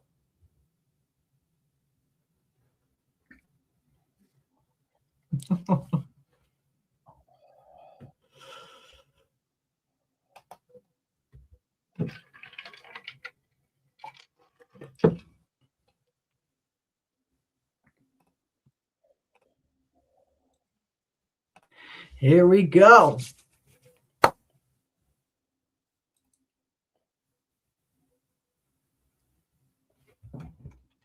On my way to Ashford.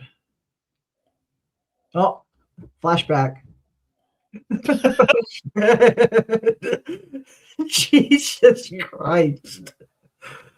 Oh, come on now. Oh, come on, bruh.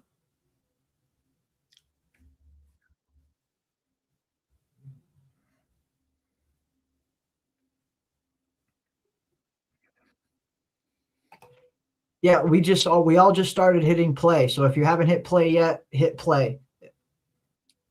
We all just started ours.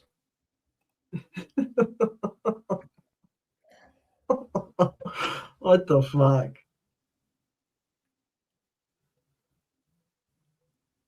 Yeah, poor Sir Arlen's not getting the best portrayal.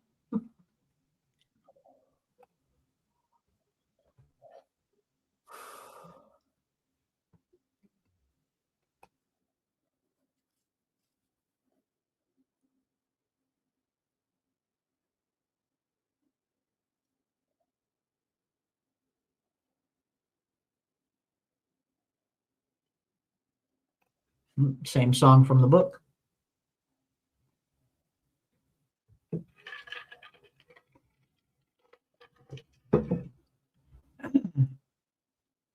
Yes, we all. I can't play it on screen, so it's not going to be on screen. I'm not allowed to do that. We all just hit play at the same time on our own devices, and we're watching together.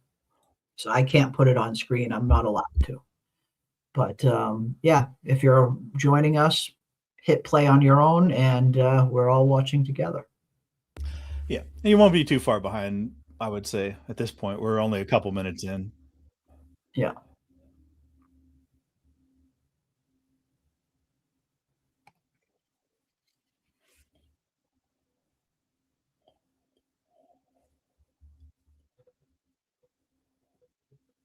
Okay, so we're seeing he's getting weaker.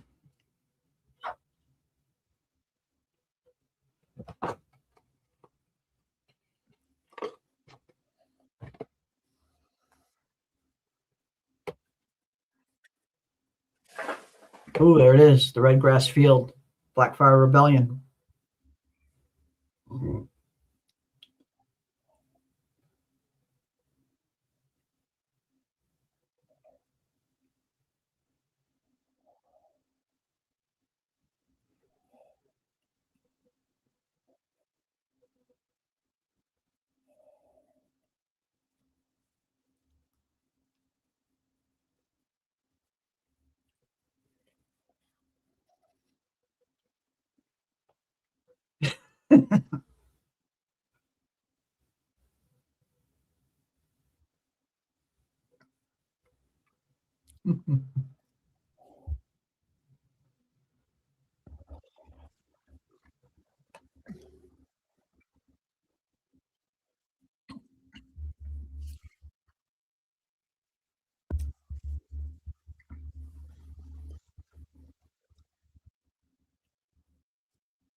Yes.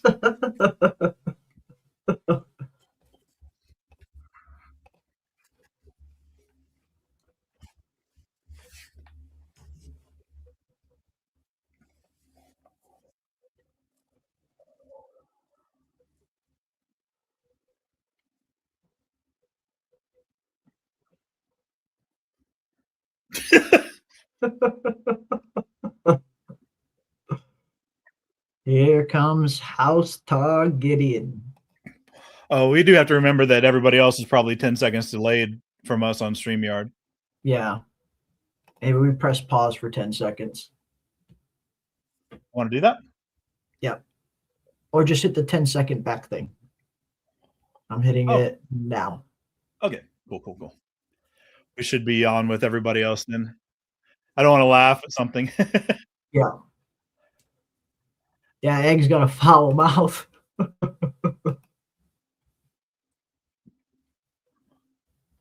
You don't have dogs. Get some just for you.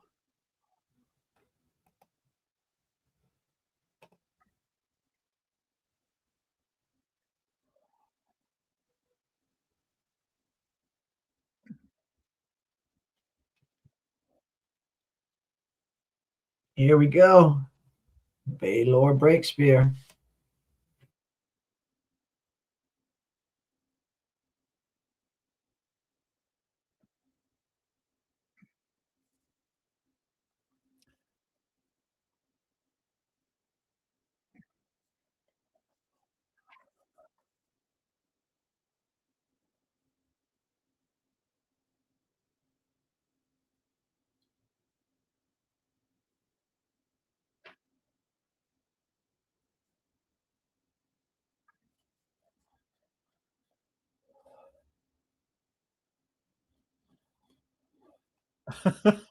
Straight out of the book.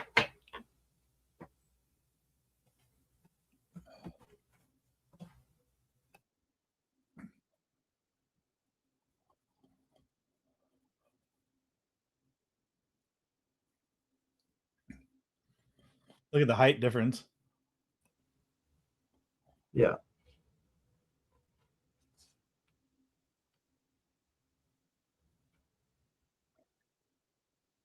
Oof.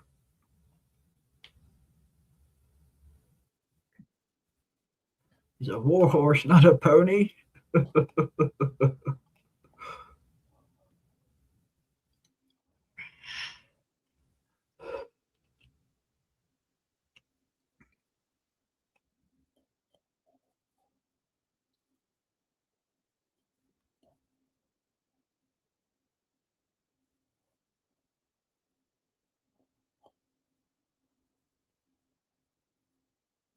Mm.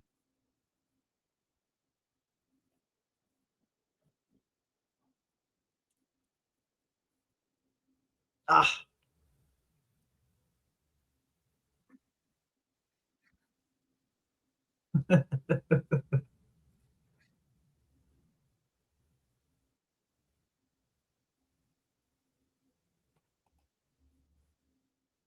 Yeah, they really got the Kingsguard armor super accurate.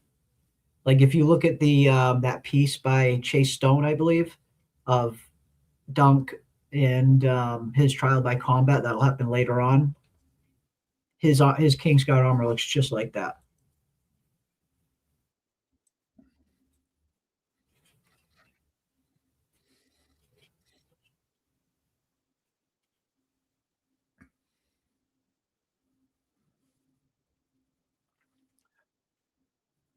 Yeah, the armor is great.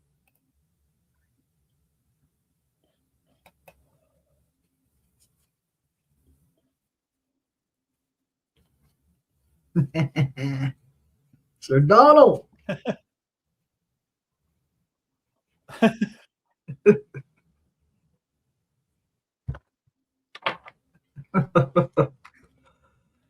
Good grief.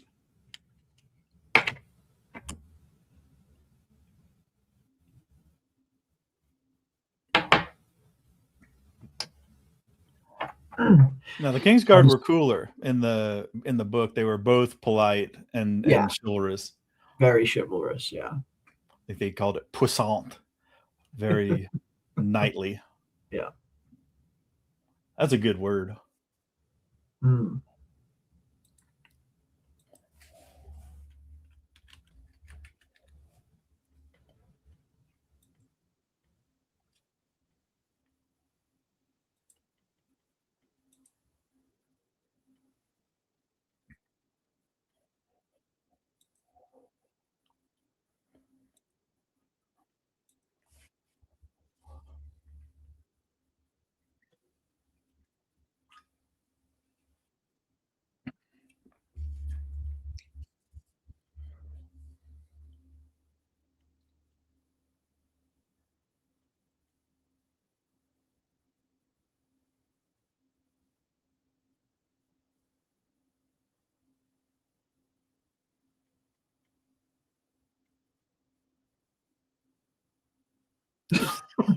Fuck?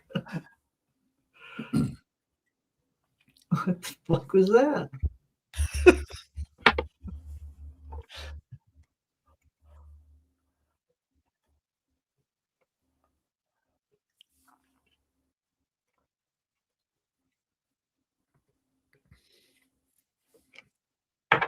Me too, Ando. I mean, it's fucking great adaptation. Yeah, my car looks good. I like my car.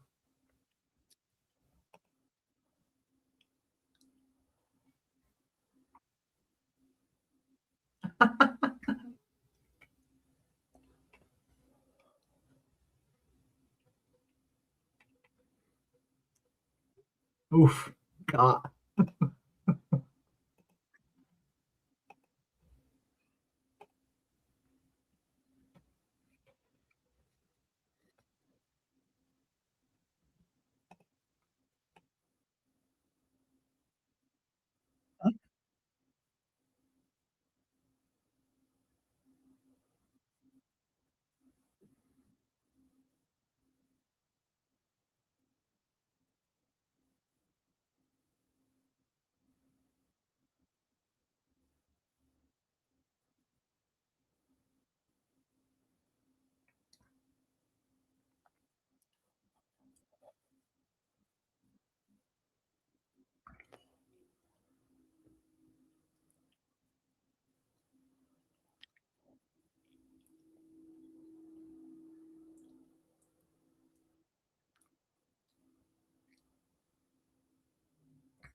Oof. Testing him.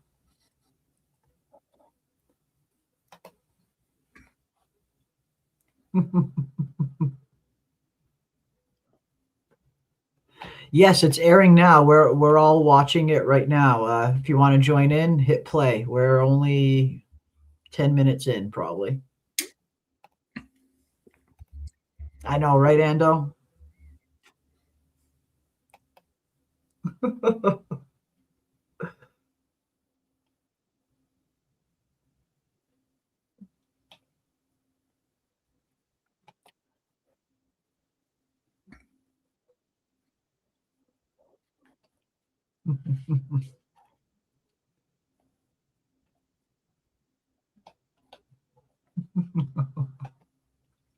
Oh, so perfect, man. It's so good, man. This is great.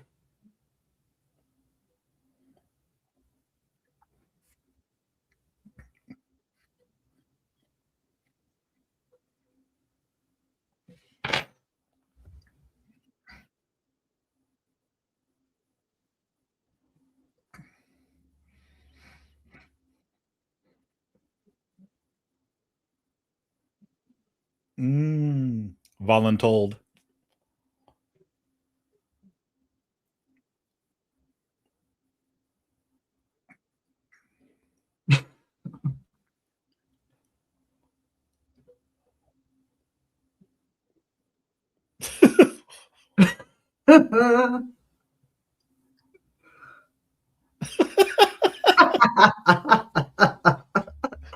Oh my goodness.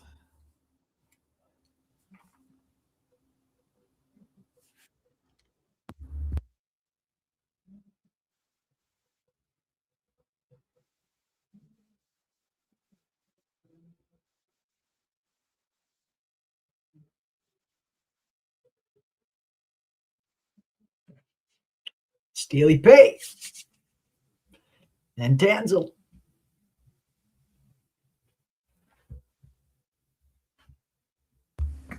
Wow, I don't know how they could have made that scene better. They Even couldn't have done it any better. Perfect. Perfect adaptation.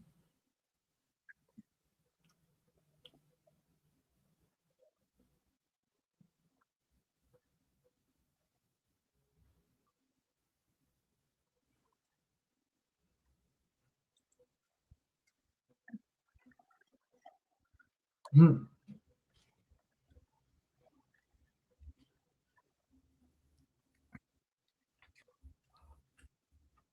Same play from the book.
Dunk the lunk.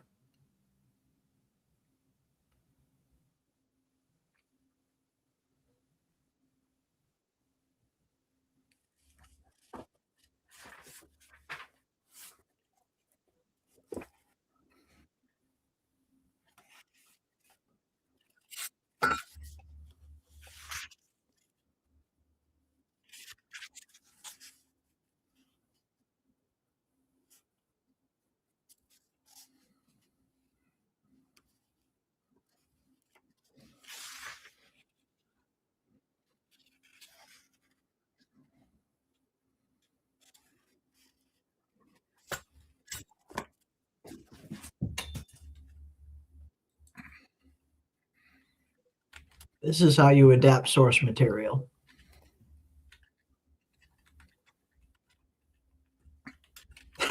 The look on Egg's face.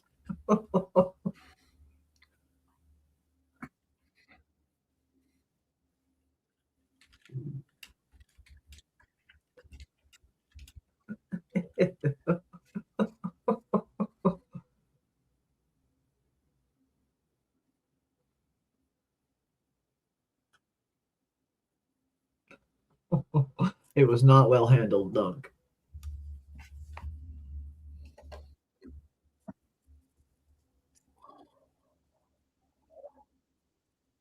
Oh, looks like we got some tug of war.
Lionel.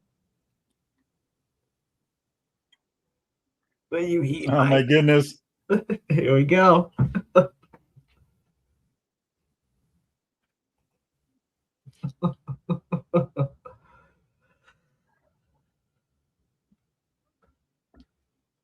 I mean, you ain't winning tug of war against Dunk. Like, that's one thing the show hasn't really conveyed yet too good, just how freakishly strong Dunk is.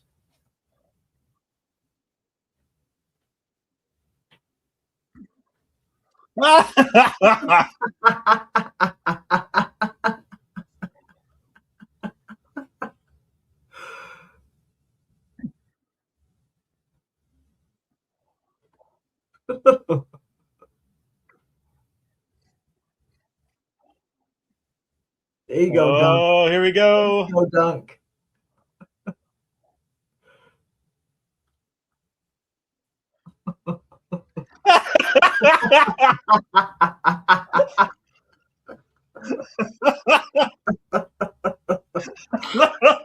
Oh shit. That was good. That was good. That was a good scene.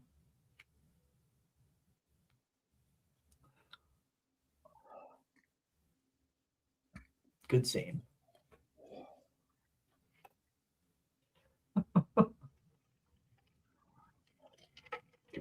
Steely Pate.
Steely Pate.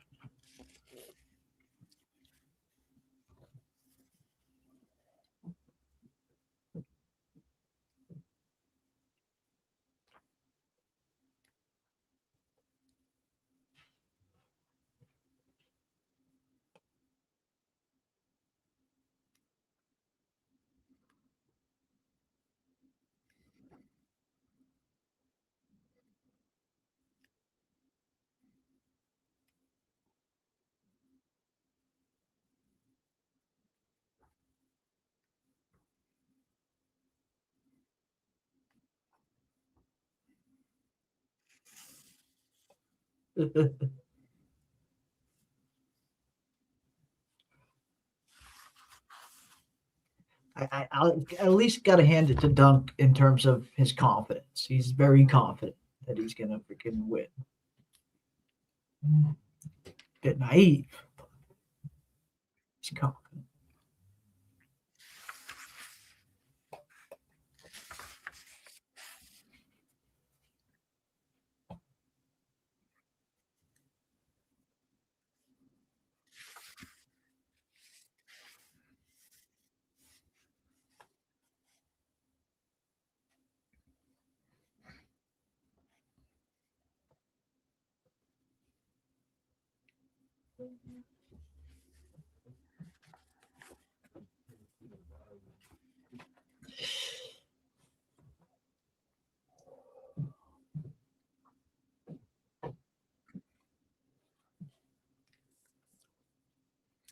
Yep. Like Arlen said, don't give them names. Yeah. And an apple too.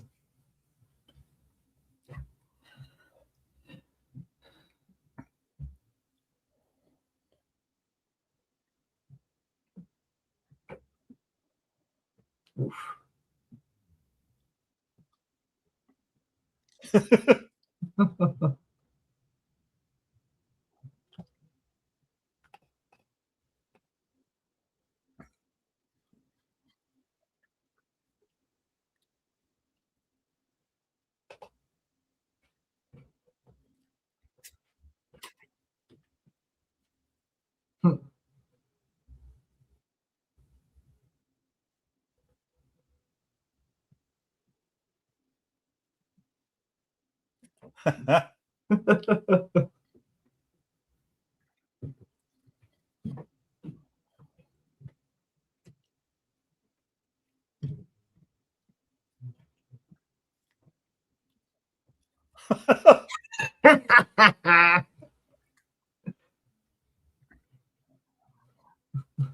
Oh my goodness.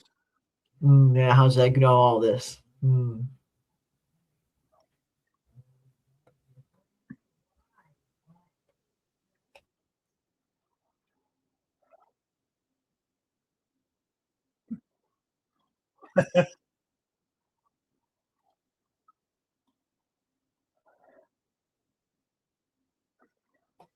Yeah, Egg's a bit young.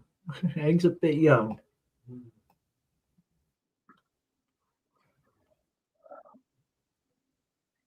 Mm-mm-mm.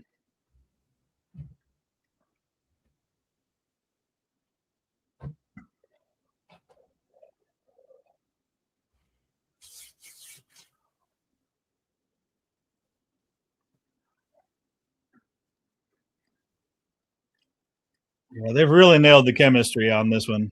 Yeah.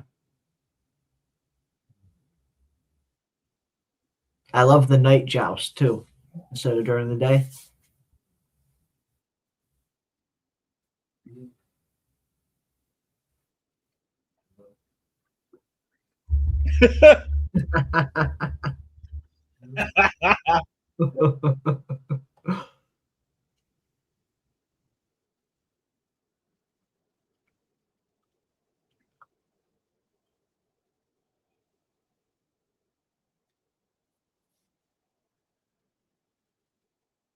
There he is, Sir Lionel.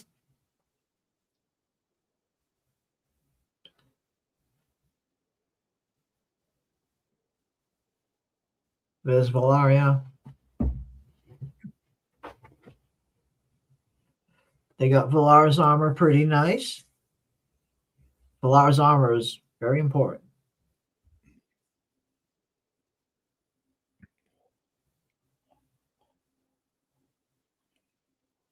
Oh, here we go. Here we go. Oh, I love the dead silence. Oh my goodness. Lord Ashford fucks in shape. Oh, shit.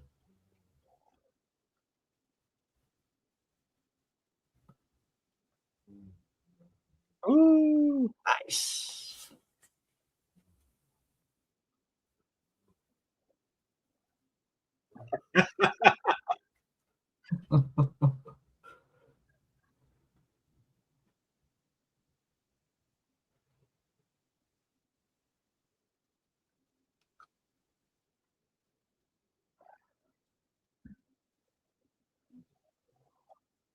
Yeah, Egg seeing all that and he's getting nervous because he can't do that.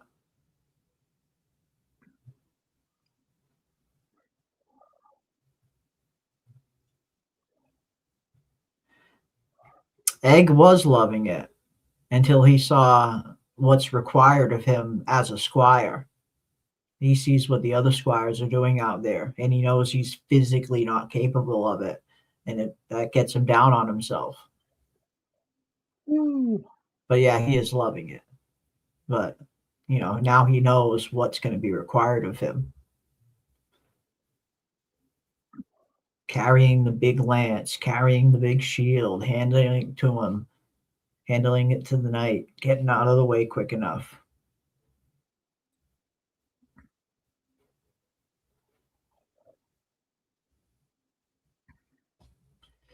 Even Dunk, 7 flashbacks.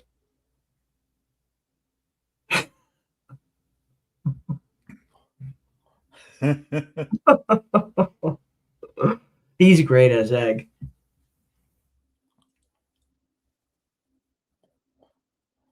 Yeah, tourneys are good. The tourney looked good.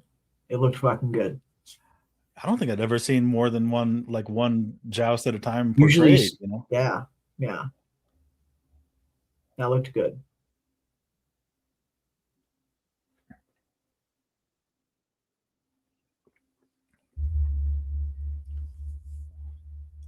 Dunk's like finally coming to terms with the fact that Sir Arlen wasn't this big great knight, Yep.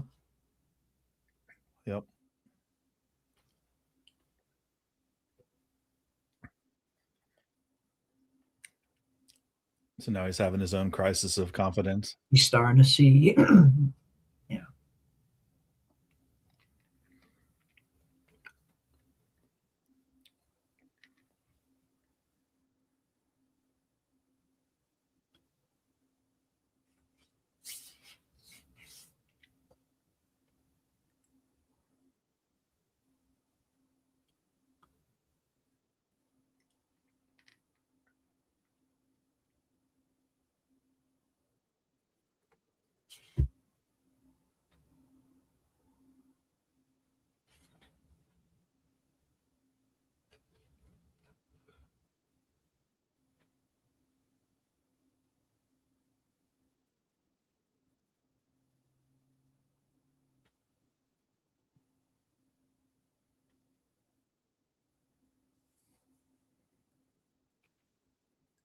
Mm. Ooh. So no crisis of confidence. Okay. Okay, Dunk. Okay. Okay. Damn. All right. Jousting. You're talking about jousting. This is a fancy game for fancy folk. Wow. So I expected a tug of war. I didn't expect to get a little bonus joust. So That was nice. That was Yeah. nice. Definitely was expecting the tug of war. Was not expecting to see any jousting this early. So I like how they're giving us some action along with just like really good grounded storytelling and character development. I gotta say though, I thought we were going to get a little bit more of an emphasis on introducing the Targaryens. I feel like Mhm. they introduced them and then that's it. We didn't really see them again. I thought we were going to get a little bit more scenes with Aerion. We barely got to know Aerion. Right. Um, Right.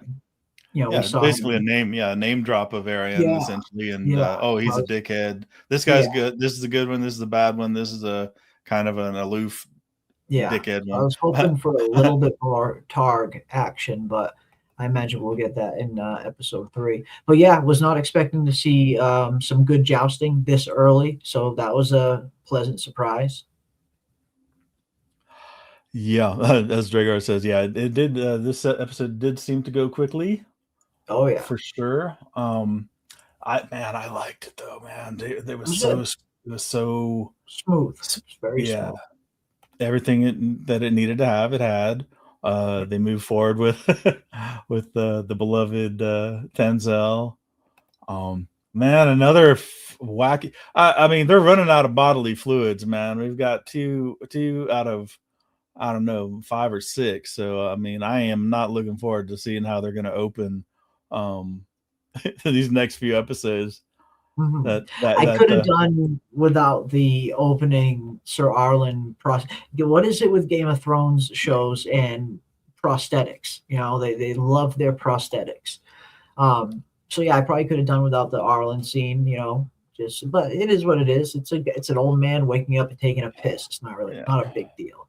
yeah, But yeah, really good episode, man. This was a really, really good episode. It was super faithful to the source material. Like the adaptation is line for line sometimes. Like it literally does feel like it's jumping right off the page and right onto the screen in front of us. It's super accurate. And where it deviates where it needs to and doesn't where it doesn't need to. And I think that's the perfect balance that you want to have with an adaptation because you don't want an exact replica one-to-one, you know. right, You have to adapt the material from page to screen. They're two different mediums of storytelling. So naturally, there's going to be some degree of having to add some things to it. But I feel like they're doing it perfectly. They're adding things where they need to and keeping it exact where they need to keep it exact. And it feels great. I mean, it Yeah. flows well, even in an episode that, you know, we weren't really expecting a whole lot of action. Definitely not expecting any jousting to happen this early. right. And I think even if we didn't get the jousting, I would have loved this episode just as much, even without the joust that we got at the end. It was a nice little snippet of what's to come. Mhm. But the show just flows super well. I mean, the characters feel so natural in this world. Dunk feels like Dunk. Egg feels like Egg. Mhm.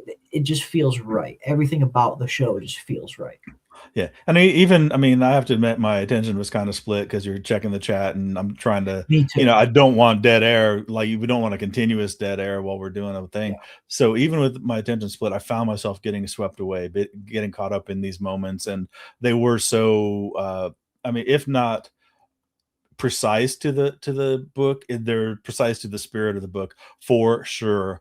And I'm loving again, it got reinforced in this episode, the chemistry between Dunk and Egg, and Perfect chemistry um, between the two. and he Between Dunk goes, yeah, and he goes from, I mean, I guess we haven't even heard, Egg's backstory, so I don't want to spoil anything. But Yeah. that for all the stuff that he knows that Dunk doesn't know, he's still a kid. And I think having that jousting sequence, it was like going to a pro wrestling match or something. He got to be. That's what it felt like. That's literally what it felt like. It felt like Dunk and Egg were at a freaking pro wrestling concert or a UFC fight or something. That's literally the feeling. Yeah. Yeah. Hold me up on your shoulder. Let me see. And yeah. Yep. And and I think Dunk was Dunk was almost overwhelmed, and he was like living in the moment. But Egg was able to, because he's a child, he's able to have that unrestrained, just joy de vivre, that living in the moment and just getting really carried away and swept away in the moment, which is so cool. The Kingsguard Knights, the armor perfect. As I mentioned, during the show, they were both polite to Dunk. In the book when they met, polite, super polite. Well met, Sir Knight, and all this other stuff. They weren't. There's some.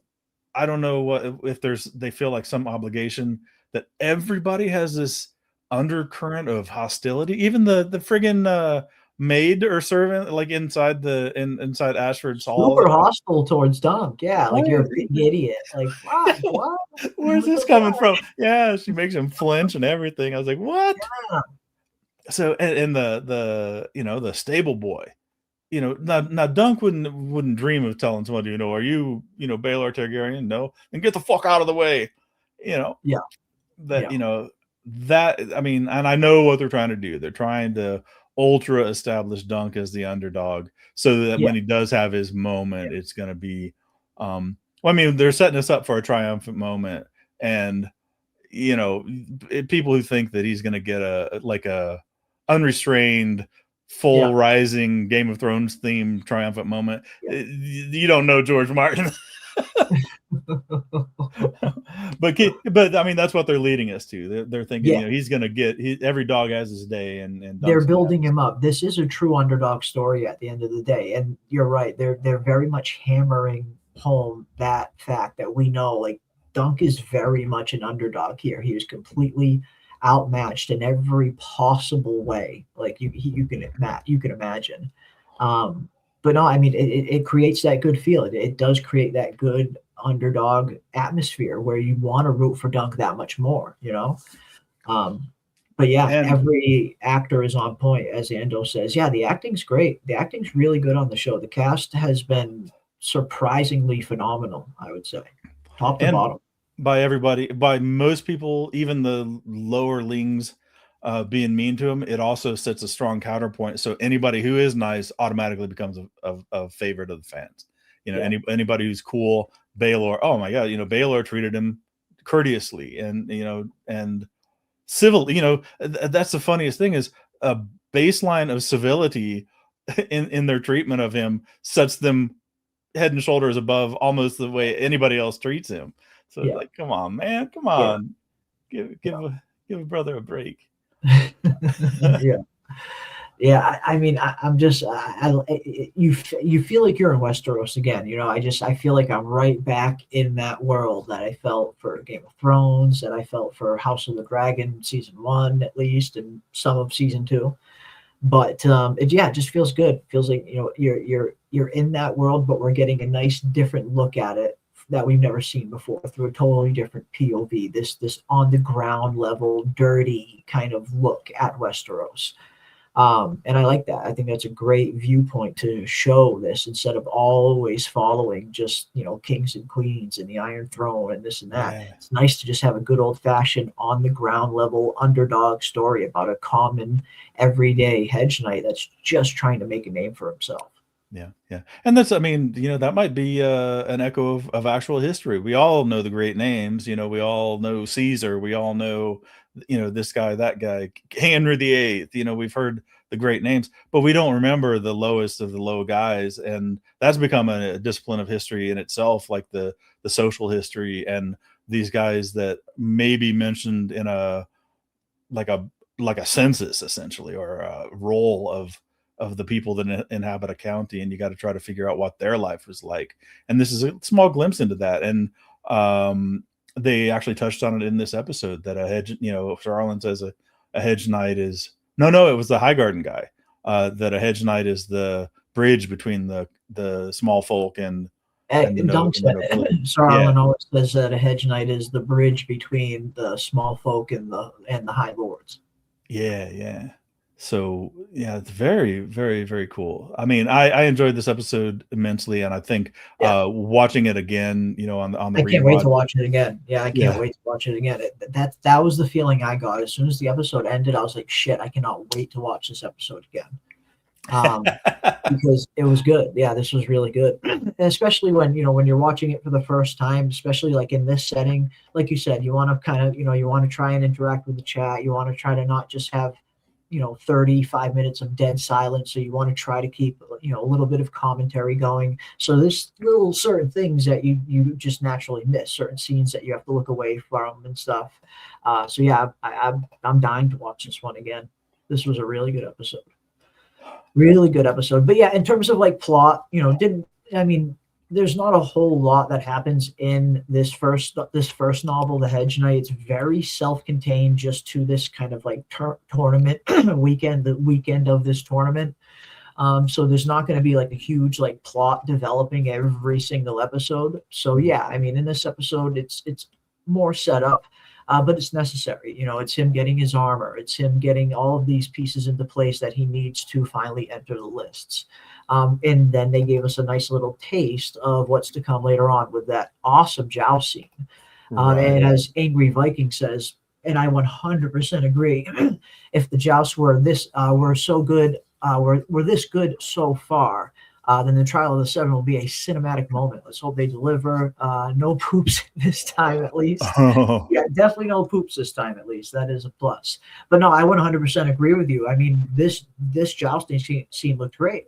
Looked absolutely phenomenal. Seeing all of them up there, and not only just the joust itself, but getting a look at the mechanics of how it works.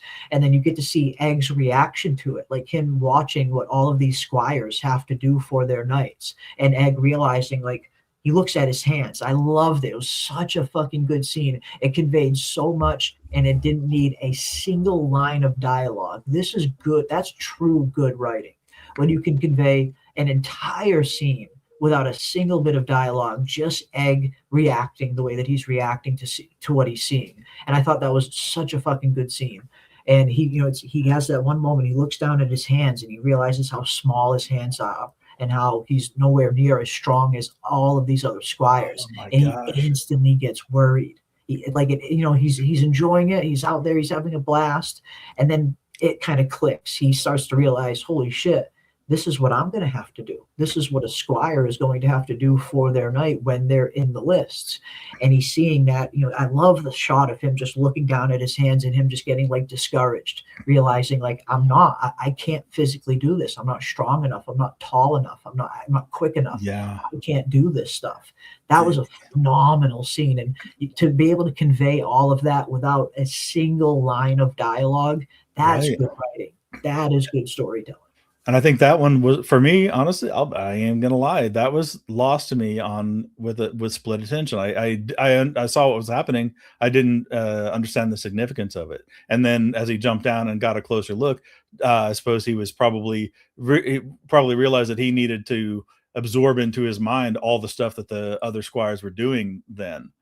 That's why he ran up to the rail to see it more closely and try to remember that. Because as a page prior to being a squire, he would have learned. That's how he knows so much about. He would have served in a court. He would have, probably done whatever, ran and got people and delivered message and stuff, and learned the heraldry, which is has come. We'll see that recurring probably through all the seasons. How Dunk relies on Egg for knowledge, for that knowledge, but it's not, there's book knowledge and there's street smart. So he knows book knowledge. He knows some, obviously he knows the basics of caring for horses and grooming to function as a squire, even at a baseline level, and he seems to do fairly competently. He cooked the fish and set up the camp fairly well for Dunk, just kind of on his own. But I tell you, man, that sailed right over my head. I saw him look at his hands, and then I saw him jump down, and of course now it all makes sense. Then it ties right into him talking about I'm puny for my size and all this other stuff, and getting that seeking encouragement, and Dunk just like that kind of sailed over Dunk's head. He was like, well, "What are you talking about? Well, what are you talking about?" Like, yeah, that was just a really good scene, man. And again, it's this good storytelling, it's good acting. To be able to convey that, a powerful scene like that with no dialogue is not an easy feat. Like, you really have to have good characters and be weaving a good story, telling a good story to have something like this be that believable. But yeah, man, you see him looking at all this jousting and he's having a blast. He's loving what he's seeing because that's the fan in him. And then he starts to realize, holy shit, this is what I'm going to have to do. This is what I'm going to have to do for him. Yep. And he looks down. I love that shot. He just looks down at his hands and he's like, shit, I can't do this. What am I going to do? I'm not strong enough. I'm not tall enough, yada, yada. Just great scene. Just a great scene. Great writing, great storytelling all around. This is what I like to see. Stuff like this. And as Ando mentions, like all of Egg's insecurities, all of his, whatever was concerning him at the joust, he's a kid again at the campfire swinging his stick around.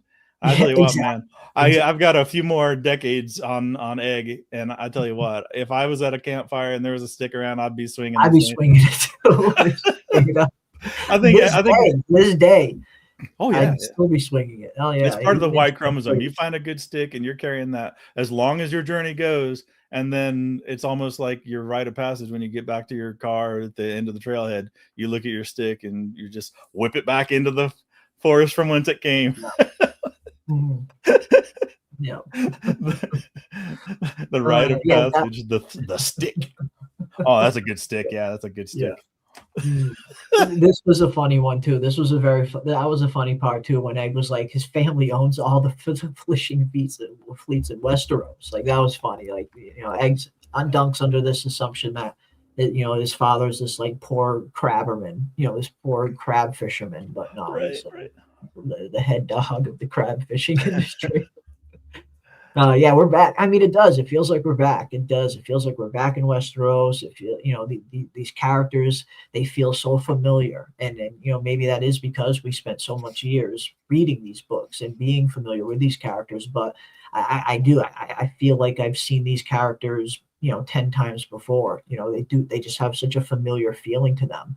And that's a testament to the casting, to the acting, to the writing, the adaptation, all of it from top to bottom. As Big Heck says, like, it's just, it's a really fun and simple show. That's really what it is at the end of the day. It's a fun and simple show. And sometimes that's all shows need to be, are fun and simple. Mm-hmm. Like, don't get me wrong, we love our, Froms and Severances and Shoguns and stuff like that.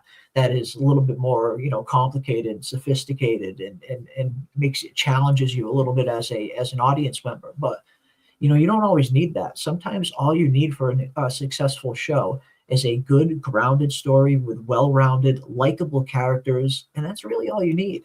And that's what I feel like this show is going to have a master class in. And I think if, other networks were smart, they would be watching this. They would be taking a very close look at A Night of the Seven Kingdoms and this kind of unique format of this kind of Game of Thrones, epic, but it's very small, bite-sized kind of scale.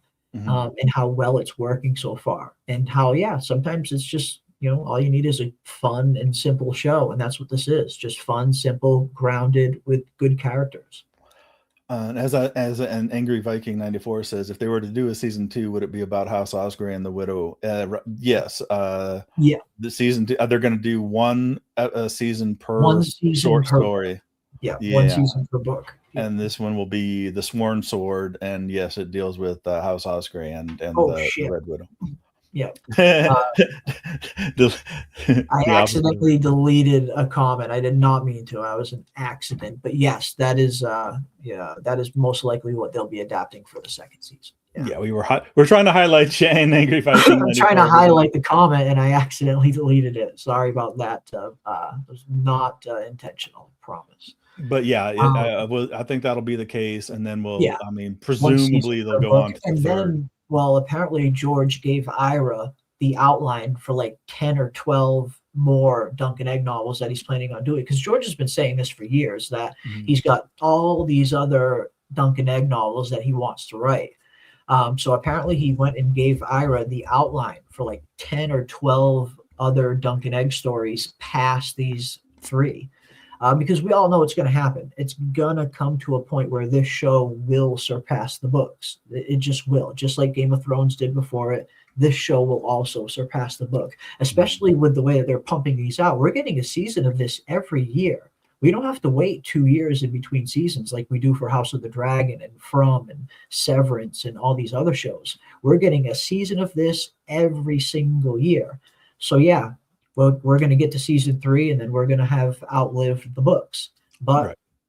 you know, Ira seems like George gave Ira the outline as to where these characters are going to be going. We have, even after these 3 books end, we have a general idea as to where the characters end up going one day. Like, we know where their story is going. It's the journey to how they get there that needs to get filled in. And it seems like George has filled Ira in with that and given him all those outlines. So this is one of those shows where, yes, it is going to surpass the books, but they already have a very clear plan in place for that. Game of Thrones didn't. Game of Thrones just assumed that George would get those books done before they got there. That was very poor planning on their part. But at least Dunk and Egg is planning ahead. Yeah. And I think, I mean, I hate to say it, but I mean, I do not see George finishing Winds of Winter. I just don't. I don't think we're gonna, not in his lifetime. So if he can, I really don't know anymore. If he can bang out rough sketches and I mean, I don't want to spoil anything, but just before the show, Jeremy, I was mentioning that there's a little bit of the story in the second one is a little bit bare bones. And it seems like, his short stories can be pretty bare bones, and it might be up to the showrunners to flesh them out a little bit to make them into a series. But that also seems like it's more in line with George Martin's mentality lately too. He loves the Hollywood stuff. He loves the adoration he gets. And I mean, he's an old dude. I kind of understand it. Yeah, I mean, get it. Yeah. He's not going to make any more money than he already has. Even, Winds of Winter will do well, but money's not a motivating factor for him anymore. I would imagine he's made tons of money, and he's been working on this stuff since '96. Man, what was I doing in 1996? And even before that, I was a sprout. Well, kind of a sprout. Yeah. But but going back to what was someone, I can't remember who it was, but they mentioned in the chat, it was I think it was West of Westeros. This was kind of a holding pattern. To be honest, I liked everything about it. I thought the joust was a bonus, but as far as progressing the story, as far as moving the story forward, well, it did a little bit. I mean, Dunk finally. What was the main objective of the beginning of the story? Dunk getting into the list, getting someone to vouch for him, and he did that. I feel like he accomplished that.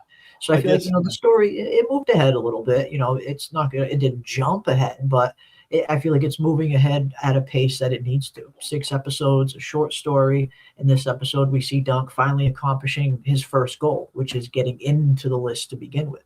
Now, the next story can begin of him preparing to be prepared for when that happens. And then we know where it's going to go. I don't want to spoil anything. But no, I feel like, it's we got a little bit of plot progression here in this episode. Okay, I guess, yeah. I mean, if you take the short story or the novella, just in terms of the conflict that he solved, hack it up into 6 story beats. I guess you could see that. He was dejected in episode 1. He finally, at least that problem is resolved. I mean, I was honestly expecting a little more Arryn time in this one. I was expecting too. However, that'll be gotta be in next episode. Be next week. Gotta be next week's episode where shit pops off. That's what I'm guessing. I'm guessing stuff pops off next week's episode. And then 4, 5, and 6 will be dealing with the aftermath of what pops off in next week's episode. Oh, so yeah. next week could be the big one. Yeah. It'll be where everything is established, and then the rest of the season will just be coasting towards that inevitable climax. The clear conflict will be laid out, and it's clear story from there. Yeah. And I mean, this will not be one of those where it's ambiguous, where, you know, like we might get a big episode 5, and then episode 6 is where you catch your breath and get ready for. Because the story is complete with episode 6, so our final boss is going to be episode 6.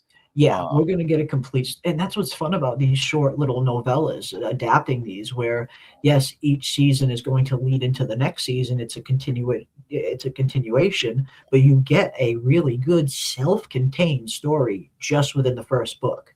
And we're going to get that here just within this first season. We're going to get a really good, solid, just self-contained story that will just carry over to a second season into a different story. But yeah, I mean, it's as far as adaptation goes, these little novellas might be the way to go. And at least, I mean, sad to say, but sometimes, I mean, maybe even George needs the satisfaction of completing something, you know, to get that feeling back again. So knocking out shorter stories and completing them. I mean, you know, for us reading an 80-page story isn't a problem, but you know, it's got to be a little more to write them, to frame them and bring them in. Exactly. But I mean 6 episodes of quality storytelling like this and getting it every single year, I'll take that. I'll gladly take that in between seasons of the bigger Game of Thrones shows that they're planning, like House of the Dragons final 2 seasons, whatever next big spinoff comes, whether it's the Aegon Conquest or this Game of Thrones sequel that they're planning on doing. You know, we're going to have, at the very least, we're going to have a season of this every single year. So that's great. I mean, again, it's only 6 episodes, yes, and they are short, but it's good quality storytelling, good TV. And again, we don't have to wait 2 years in between seasons. So right. And I'll tell you what, man. I'm satisfied with this one. I'm anticipating this one. I'm anticipating the second season of this. Honestly, probably more than I am the next season of House of the Dragon. To be honest, they've deviated so far from what I was familiar with. And I mean, as I was railing, you know, in the pre-show, you know, when they make it their own, well, they're making it something different, and it's not for me anymore. They're kind of going in that direction, unless they really right the ship. And this will be, you know, this season 3 will be a big season for them. Yeah, you know, I think it's very possible that they could easily right the ship and come out with just an awesome season 3 of House of the Dragon. I definitely think that's very much possible. Or maybe the exact opposite of that'll happen. You never know. It could go either way. Yeah. But well, I mean, they can't be oblivious to the criticism that's surrounded just based on what George came out and really just laid everything on the line recently. He did not pull any punches. Usually he's very subtle in his critique of Ryan Condal. You know, he said stuff in the past, but it's always like subtle. You kind of, sometimes you have to read between the lines, or he's being very respectful. Not anymore. Like, he just fucking blasted Condal all out for the entire world to see. So it just seems like, you know, Ryan Condal's not listening to George. He's doing his own thing. He's doing his own story. So who knows? Who knows what season 3 is even going to look like? Is it going to be? Are we going to get all the main big points from the book? Yeah, I think so. But it's also going to be a lot of everything else that he's throwing in there that George didn't seem to like. I think we're going to get more of that too. So I guess it's just a matter of how season 3 is going to be balanced between adapting George's story and Ryan continuing what George refers to as Ryan's story. It's Ryan's story now. Right. So I don't know. I think season 3 of House of the Dragon is going to be interesting. It'll be interesting to see what that season looks like. Yeah. I mean, they need to make Daemon into Daemon again. They need to end the Thelma and Louise stupid Alicent and Rhaenyra thing. It just doesn't make sense, man. she was going to sacrifice her son to ride off into the sunset together. Come on now. There's some questionable choices. That's for sure. Yeah. And CGI dragons can only take you so far. That's exactly. Yeah. And especially when you butcher the White Walker Night King storyline. But let's not dive into that, dog. I have PTSD after this fucking stream. What's up, Star? Good to see you. Welcome. I hope you enjoyed the episode. It seems like everybody enjoyed the episode for the most part. We got, nickname is Knees. Seems like a lot of people were, they noticed Sir Arlen's, some were referring to it as his third leg. Yeah.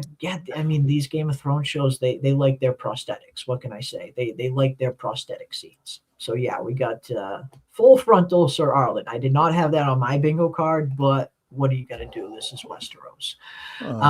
But yeah, we'll see. Podrick are distant relatives. Yeah, really. Look, we just talked about Spartacus ahead of time, and they were the pioneers of the prosthetic. They were the pioneer of full frontal, yeah. But good grief, I mean, and just having it swing in there would have been, again, just like we were talking about with the pooing and stuff. It would have been better to see him lean up against the tree, look up at that robin, and then maybe get a sound effect or something, and then cut away. We didn't need to see the full projectile. And this one here, if they, like, ha ha ha, it's an old man with a giant schlong, ha ha ha. Yeah. And then I was like, oh no. When he grabbed it, I was like, oh no. Oh no. Like, oh fuck, what the fuck's going on? Like, oh boy, grab that fucking thing real fast. Oh no. Yeah, I mean, hey, old man, it's an old man taking a piss at the end of the day. It's really not a big deal. But yeah, it's kind of funny. Did make me chuckle a little. Oh man. But no, I mean, this is a really good episode. Really freaking good episode, I thought. Good stuff. And as Blue says, it's refreshing. It is. It's refreshing to have just good storytelling like this every once in a while, because it's very few and far between these days. Sure, there's plenty of shows out there that are decent, that are kind of fun, and then you have your really good shows that are, like super, super fun to get into, that are really well acted, well written, well produced. And those are becoming fewer and further between these days. But yeah, 2 episodes in, I'm completely hooked. I am completely hooked into A Night of the Seven Kingdoms. I'm loving this cast. They feel exactly like the characters that they're portraying. And again, like we were saying earlier, not just Dunk and Egg either, like Tanzil, Sir Lionel. Wish we could have gotten a little bit more with Aerion, as Ravener mentioned earlier. Definitely agree there. I thought we were going to get a little bit more Targaryen action, considering that we didn't really see anything from Aerion or Maekar or Baelor in the first episode. I definitely thought we would get a little bit more of them in the second episode, at least a little bit more of Aerion. But it seems like we got the least of Aerion out of all the Targaryens that we met in episode 2. We got the least of Aerion, which is ironic considering, the big antagonist role that he's going to be playing. But no, I think these first 2 episodes were really great at setting up the story, setting the stage for what's going to be happening. Dunk finally got someone to vouch for him. He's finally accomplished entering the lists. And I think episode 3 is going to be where things pop off. I think that'll be where the big thing happens, quote unquote, the big event. I won't spoil it for anybody who doesn't know what's coming. Mm-hmm. But I think, next week will be that episode, that scene, and that will set up the conflict for the final 3 episodes. Yeah, and if you were on the fence about this episode or weren't impressed with it, I mean, I don't want to understate this episode, because it did kind of, I mean, it fleshed things out. It checks the boxes that needed to be checked. Dunk did get his armor. He does get his sigil and shield. And again, man, that Tanzil scene, she has that little smile but it's not condescending. It's kind of a flirty smile thing. And it's like, and Dunk, who Dunk reminds me of a little bit is, Lucius Varenus in the Rome series, how he had that like permanent furrowed brow, like he's just like, God, there's always something just outside of his grasp, and he's really struggling to get a hold of it, but they played that scene so nicely. And again, a critical scene developing the relationship, or the dream of a relationship.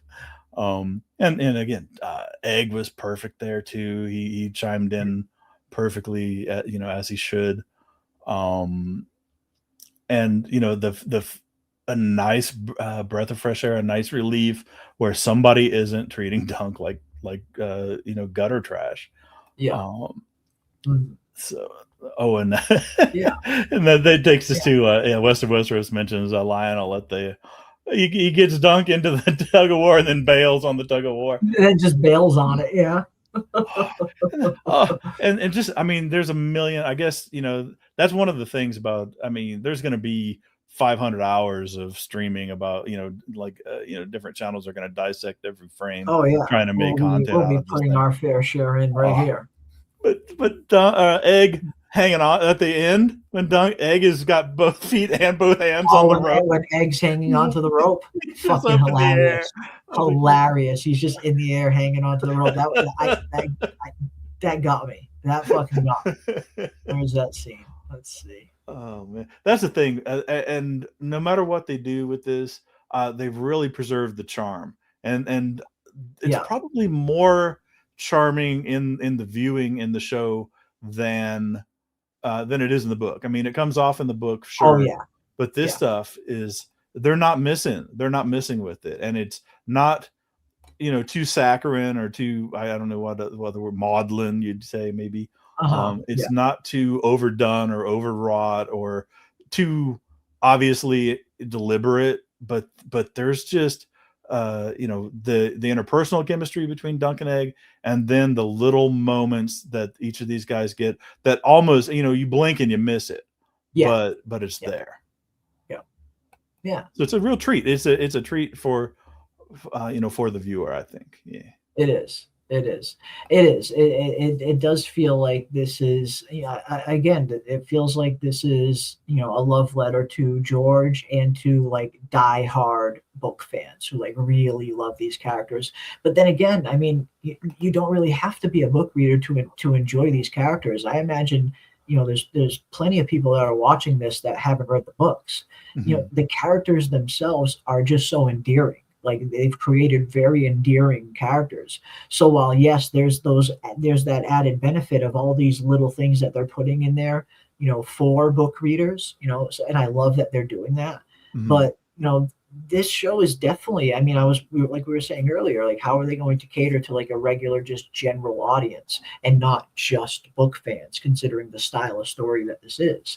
And I think they're good. I think they're doing exactly that. I think they're doing a great job of appealing to as wide an audience as they possibly can by simply making these characters grounded, relatable, good, and really good casting. They're very likable characters. Mm-hmm. So yeah, I think they're, in terms of being able to, appeal to people outside of the A Song of Ice and Fire fandom, I think the show can do that. I think it can definitely do that. These characters are just fun.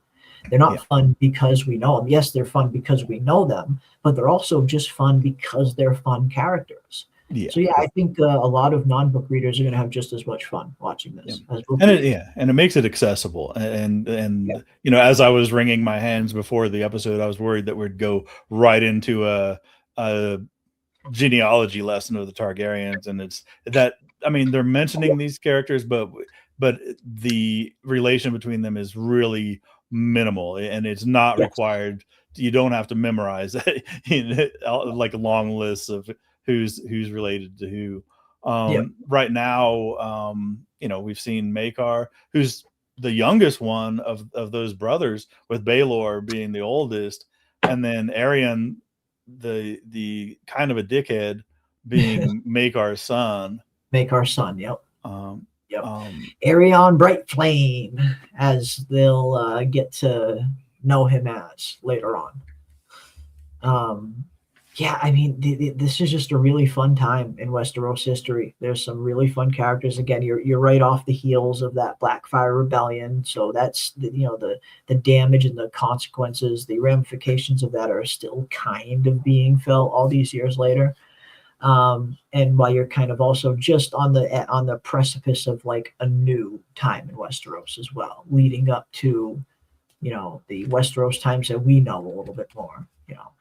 But yeah, no, I just feel like they're doing everything right. I feel like they're hitting every bead perfectly right in the way that they need to, in the order that they need to as well.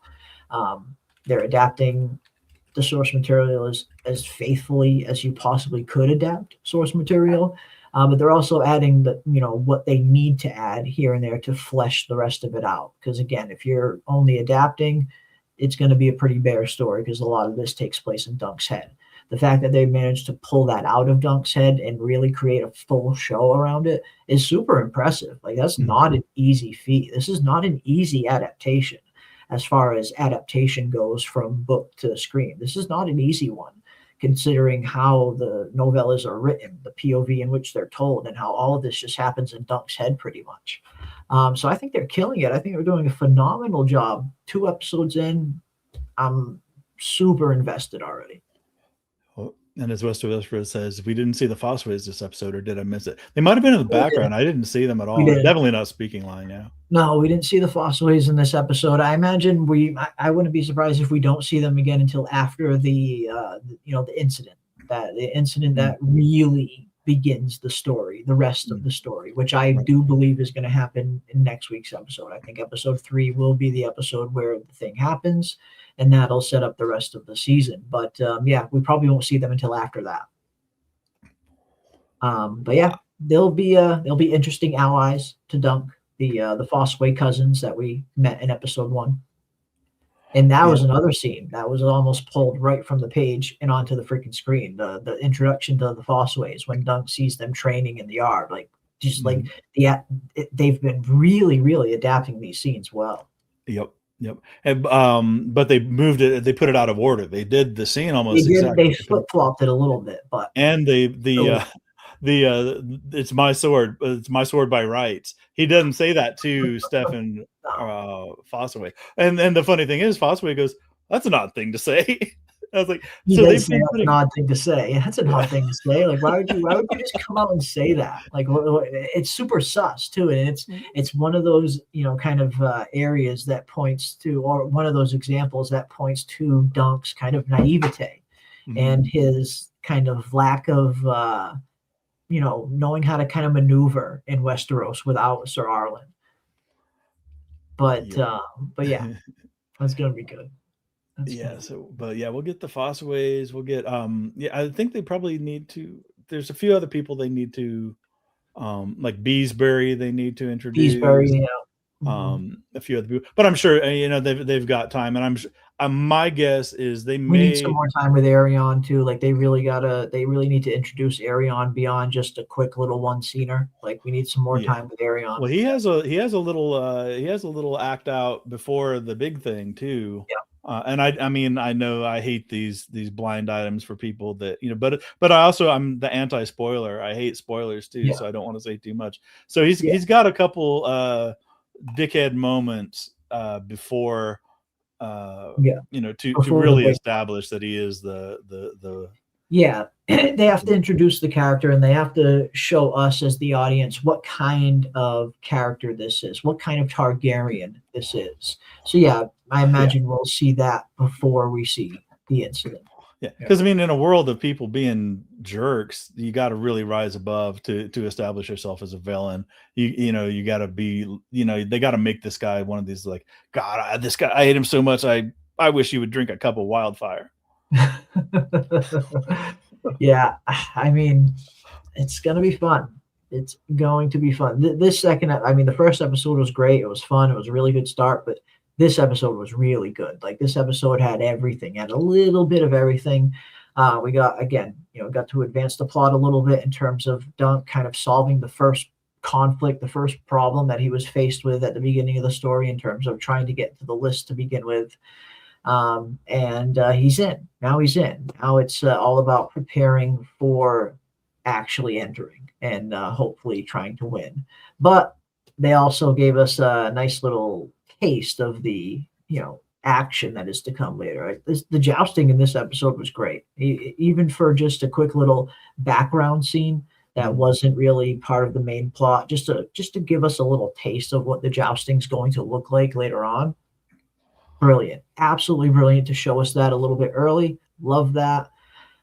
This was good. Did we get? Yeah, we did get a trailer. I don't know. I don't think they usually play it on the app. It's usually on the actual HBO channel, or they put it up on YouTube usually. So yeah, there should be a trailer for episode 3, I would imagine, and I'll be doing my breakdown on it, and I'll probably have that up on the channel either tomorrow or the next day, the latest. But yeah, I imagine the episode 3 trailer is probably already available. Oh, yeah, I didn't look. Yeah. Like Mr. Westeros says, he ran back here after the episode. I did too. I stopped it when the credits were still on, so I didn't see.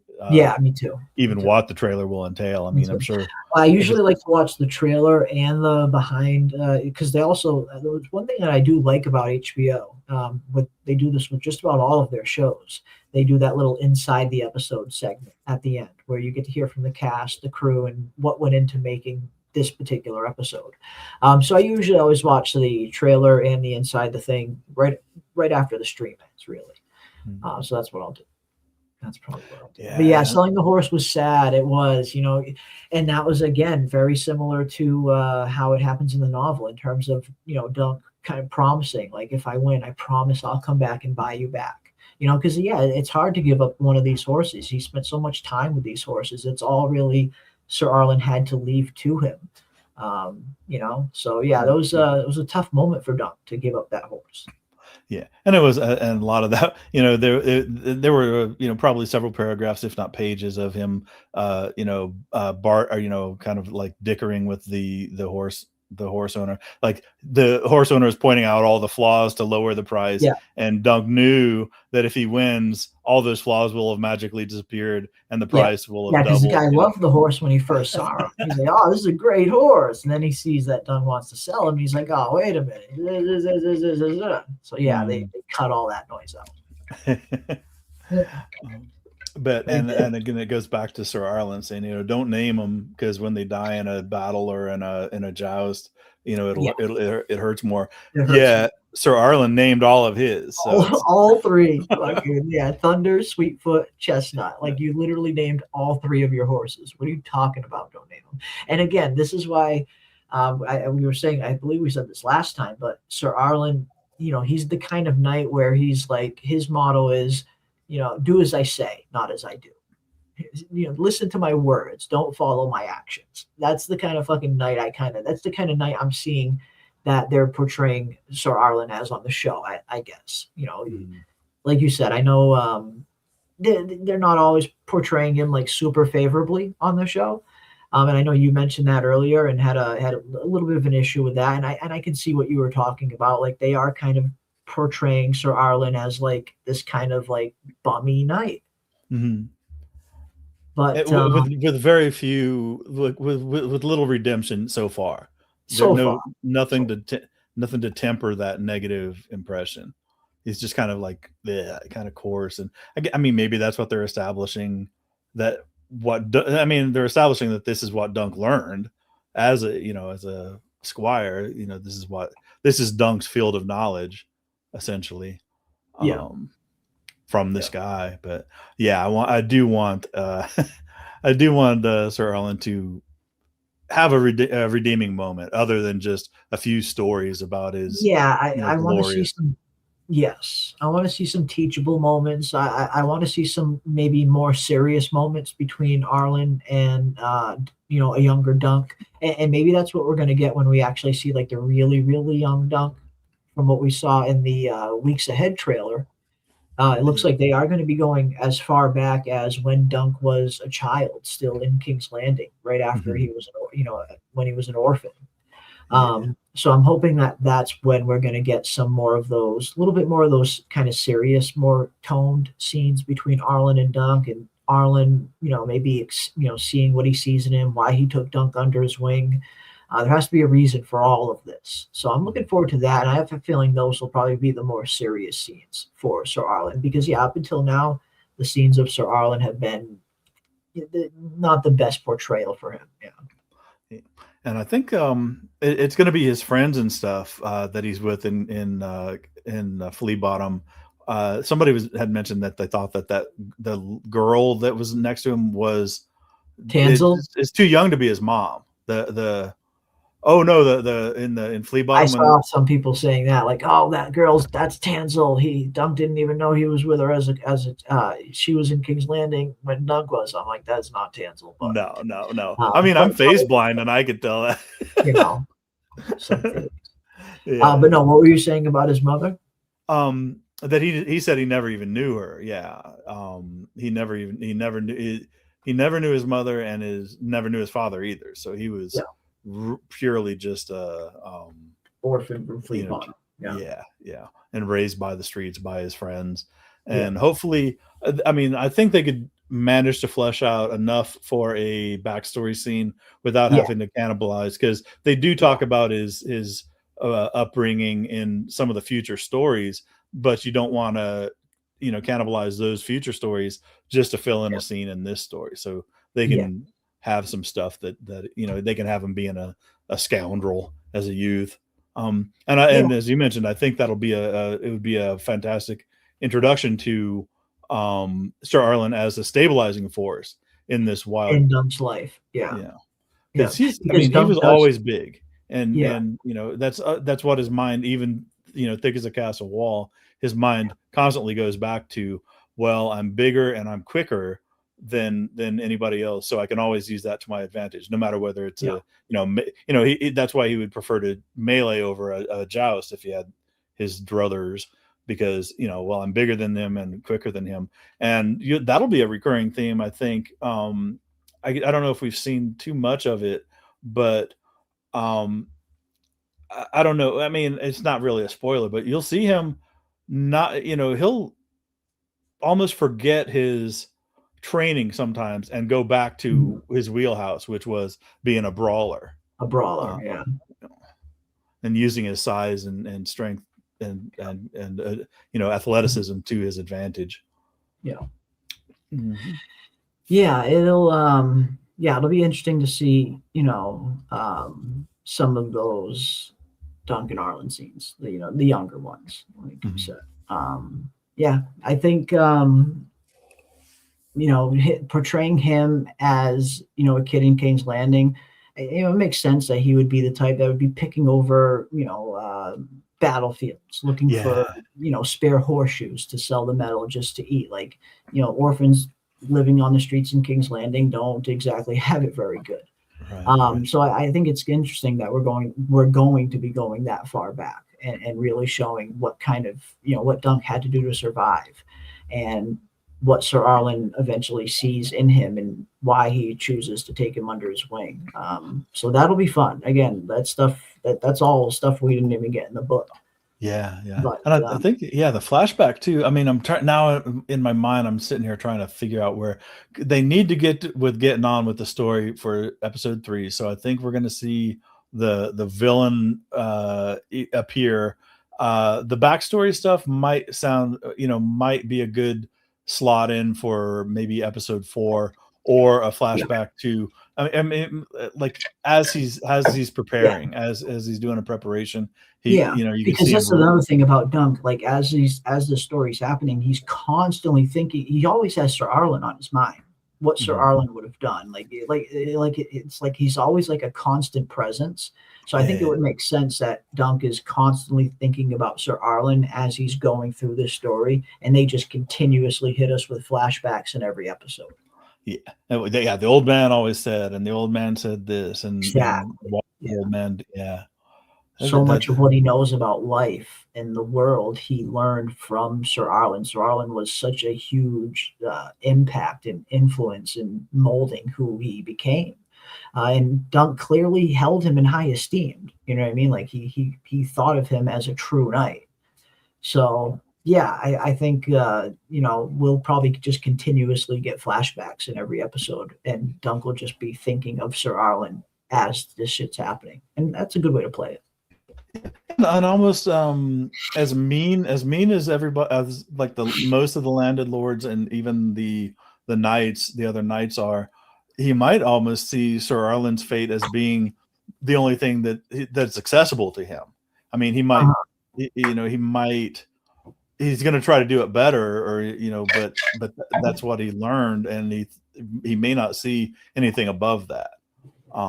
So like he might just kind of like have mentally reconciled himself with always being a hedge knight, and Maybe. I think we might see opportunities where some of the stuff that he dreamed about comes to him, and then he's like, well, but I'm not that, I'm not that. So again, he'll fall back with what he's familiar with versus what might be too much of a tectonic shift in his life. Yeah, something that he might not, he might not be able to handle, I guess. Mm-hmm.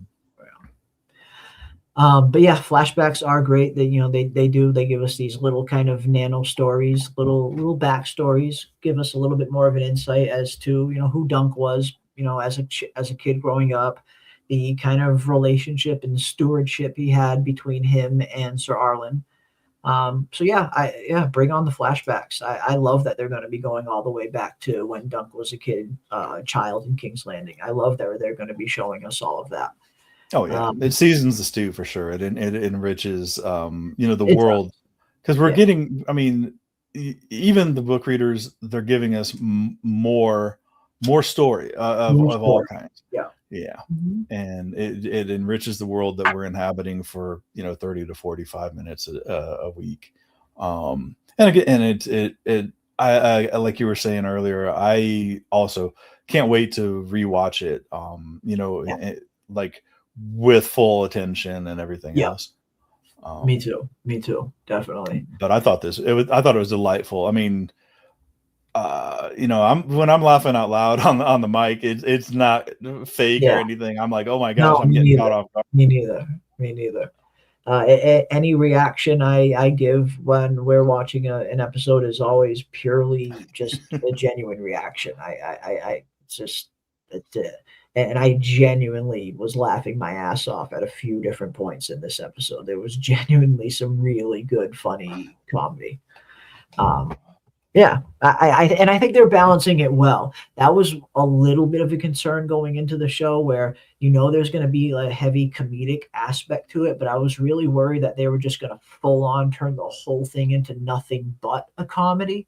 I was a little bit worried about that, but I'm super glad to see that they're balancing it pretty well for the most part between giving us, a healthy amount of comedy, but a good amount of really just good storytelling as well. It's not just all comedy. It's not a cartoon. It's not cartoonish comedy. It's balanced. It's it's grounded. So I like that.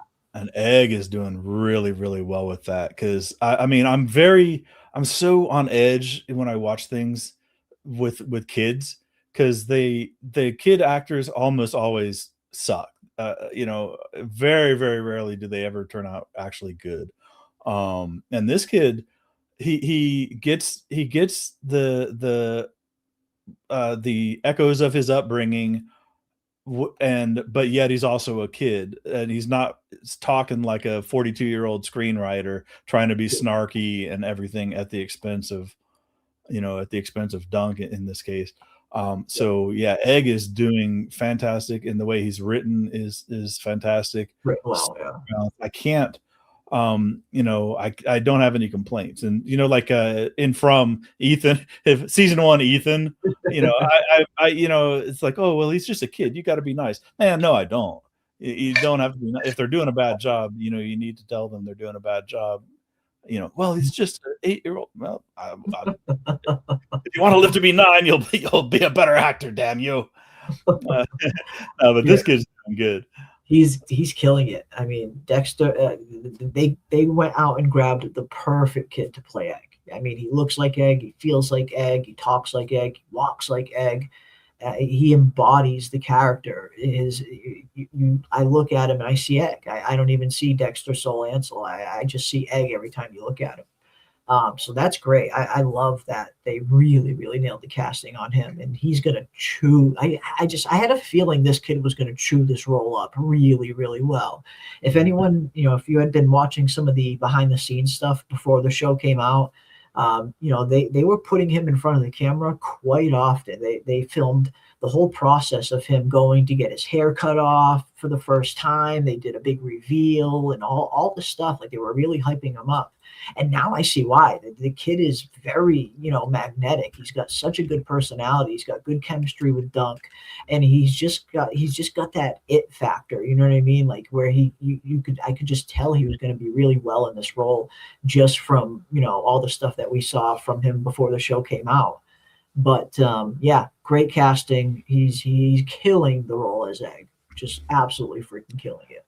And Christine Jellybean, who is Egg's family and why is he bald? That will be answered. Yes. That will be answered. That will be answered. Have faith. Let's just say he's bald for a very specific reason. I don't really want to spoil it for anyone who doesn't want it to be spoiled, but I imagine we're gonna find out exactly why he's bald in next week's episode. I get the feeling the reveal will be in episode 3, when something big happens that sets up the rest of the season. But we'll find out very, very soon exactly why he's bald, who he really is, and who his family is. You'll learn all of that, I imagine, next week's episode. But I just don't want to spoil it, for people who want to find out on their own. Yeah, ringworm.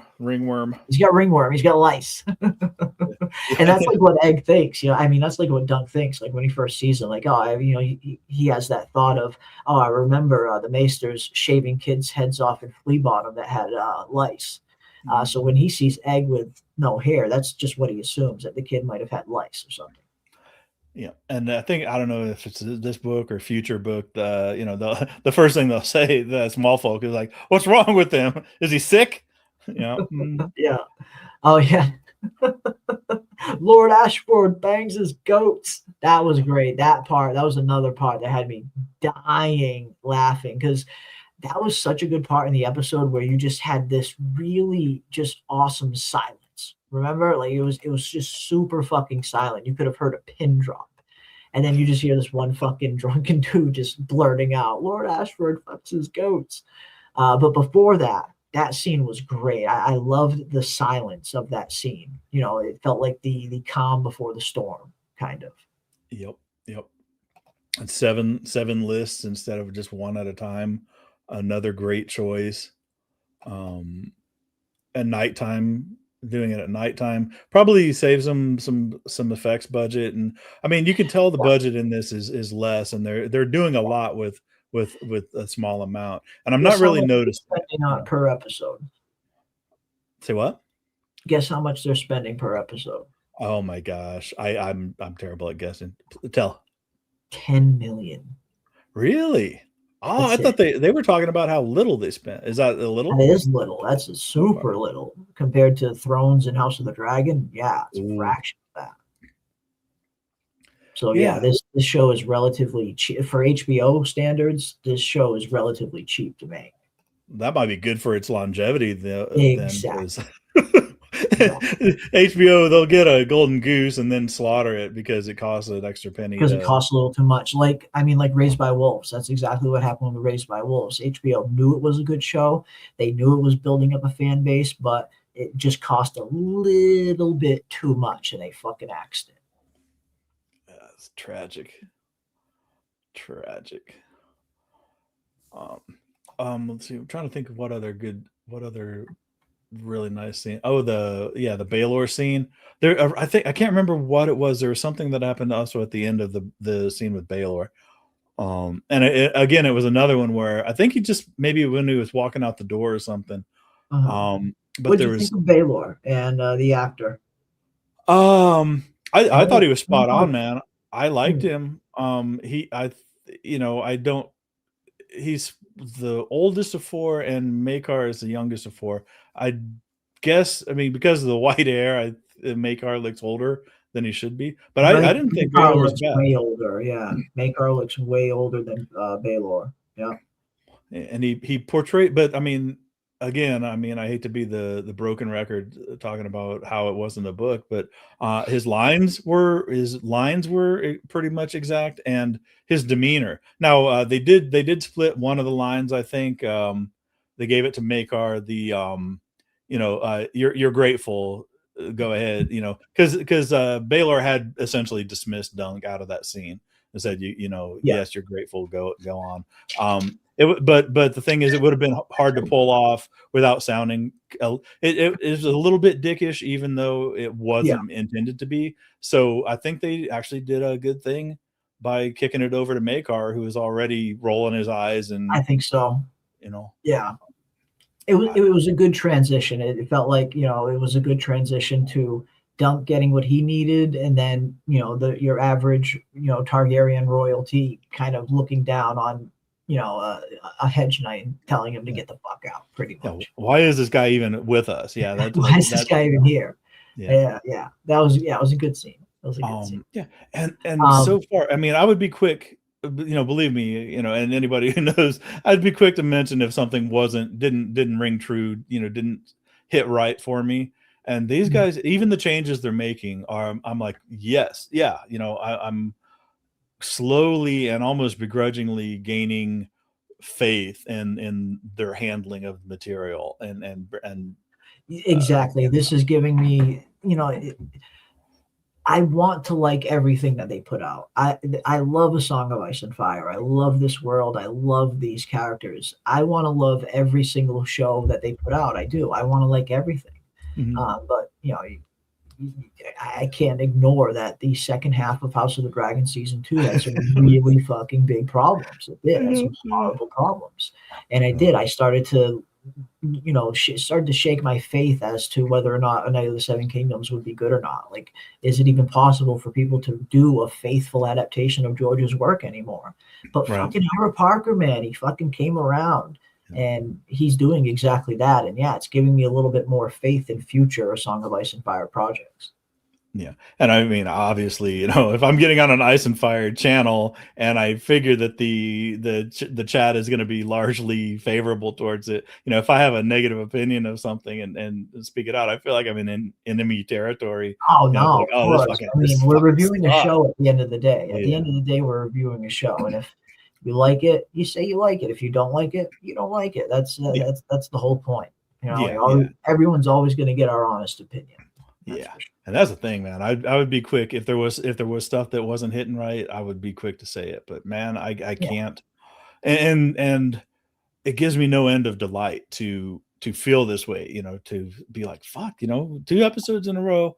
We're pretty satisfied. With how things are going. Yes, the dong. Yes, the poop. But the thing is that but if I am going to be positive, they get it out of the way in the cold open. Basically, it's not a big deal, really. At the end of the day, I mean, it's a quick little scene and it's over. Like, I get it. I get, some people don't like it. I'd rather probably not have it in there too. But at the end of the day, it's just a quick scene. It's not a really a big deal. And it's at the beginning, so it's like they get it out of the way, and then I get it out of the way. It's gone, and then we get on with the rest of the episode, which is exactly as it should be. Great storytelling, just good old fashioned character driven storytelling, and we're getting it great. Here it is. Okay, here it is. This is the one. Dead silent. Lord Ashford Fox's sheep! I fucking love that. The whole crowd. I fucking love that scene. I don't know why. I fucking love that shit. Had me dying. Absolutely dying. That and this one had me in episode 1 too. Stop raping, sir. Stop raping, sir. Like, it's just so casual. Like, it's something that happens just all the time in King's Landing. Like, hey, stop, don't say stop robbing or anything. Just full on stop raping. And I'm laughing at Ashford too, because I mean, really, he's had minimal anything. He kind of Plumber was the one really setting up the steward stuff, and then Dunk ducking to Ashford's house.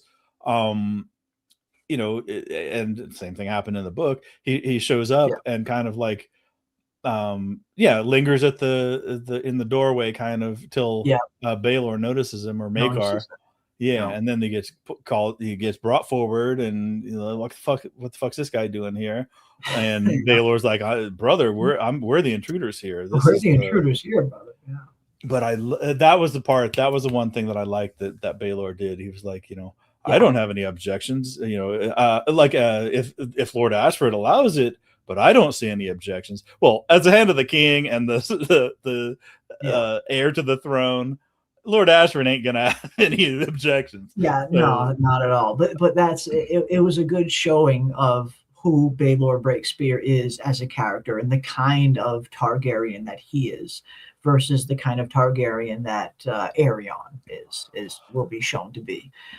He's fair, kind, and courteous with all, even someone as lowly as a hedge knight who he treated with respect. Even somebody like Manfred was like, what's it to me? Well, yeah, exactly. What is it to you? And Baelor essentially said, what's it to me? Let the guy in, not keep the guy out. What's it to me? Yeah. What's it to me in the opposite direction, pretty much. Yeah. I thought it was a good introduction to Baelor's character. Good introduction into, we got to see a little bit of Maekar and at least what his kind of temperament is like. And Dunk is like, I'm sure they'll be returned not dead. You see the look on Maekar's face. He looks over at Dunk like, what the fuck are you saying? Oh, that's funny. And you'll see where Aerion gets it too. I mean, if Maekar's like that. Yeah, that was freaking great.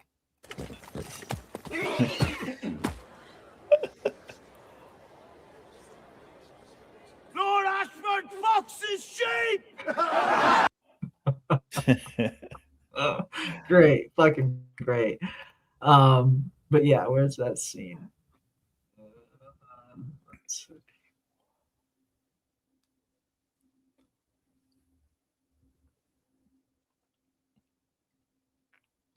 Oh yeah, like Big Hackent says the little girl punking Dunk made him laugh. Yeah, she just came out of the blue and she's like, what the hell? That was hilarious. Yeah, she did. She punked his ass, made him flinch. I would have been 2 for flinching where I'm from. That was 2 for flinching.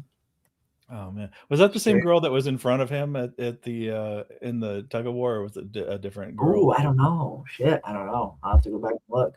I'm not sure. Yeah. I trust they will not be found dead. What? What? What did you just say?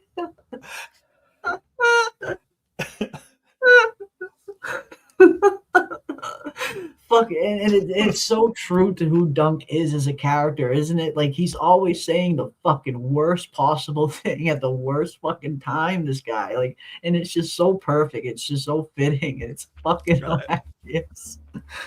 Don't worry, sir. I'm sure they'll both be found not dead. I mean, it's so consistent with him. Just like when he's putting Sir on the ground, it's like, I wish you didn't die, sir. Like, I wish you didn't die, sir. Oh shit. Oh god.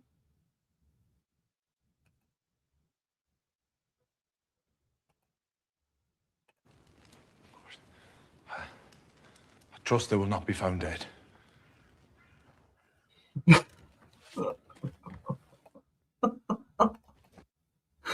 Oh, he's like, who the fuck are you and what are you saying? Fucking poor Dunk. Yeah, I love it. I love it. The comedic timing of the show is really good. It's one thing to have good comedy. It's another thing to have good comedic timing. The comedic timing of the show is brilliant. You get these great comedic moments at the perfect fucking time. And it gets timed perfectly. I can't say it enough. Love the fucking comedic timing. Yeah, Maekar is such a great. I was actually really excited when I saw this casting for Maekar, because this guy's great. This guy's great. He's great in everything. He's a super underrated actor, but everything that he's in, he fucking nails. I forgot his name, Sam something. I'll look it up. Sam Spurrell. Sam Spurrell, or Sam Spurrell. Spruill, yeah. And he's such an underrated actor. Like, everything that this guy is in, he kills every fucking role that he's in. It's always usually secondary not background characters, but secondary characters. but he's so fucking good in every role that he plays. And this is no fucking different. I think he's going to be great. Yeah, the reaction's perfect, and the fact they didn't give him a line, after that. It's just like that. What the WTF look, and it's like just the reaction was enough. You didn't even need to give him dialogue. Yeah, and that's what I mean. Sometimes when you're writing comedy, sometimes not saying something is better than like somebody too clever for themselves in the screenwriting room trying to think up a zinger or something. He didn't need it. And they've been, they've been pretty good with even Egg, with his little comebacks from time to time and stuff. Yeah. His look to Dunk when Dunk almost stepped in it there with Tanzel earlier, when he was having Dunk help, like, you're supposed to be helping me, but his little hands, he's just like throws them up in exasperation. It's like, oh my gosh.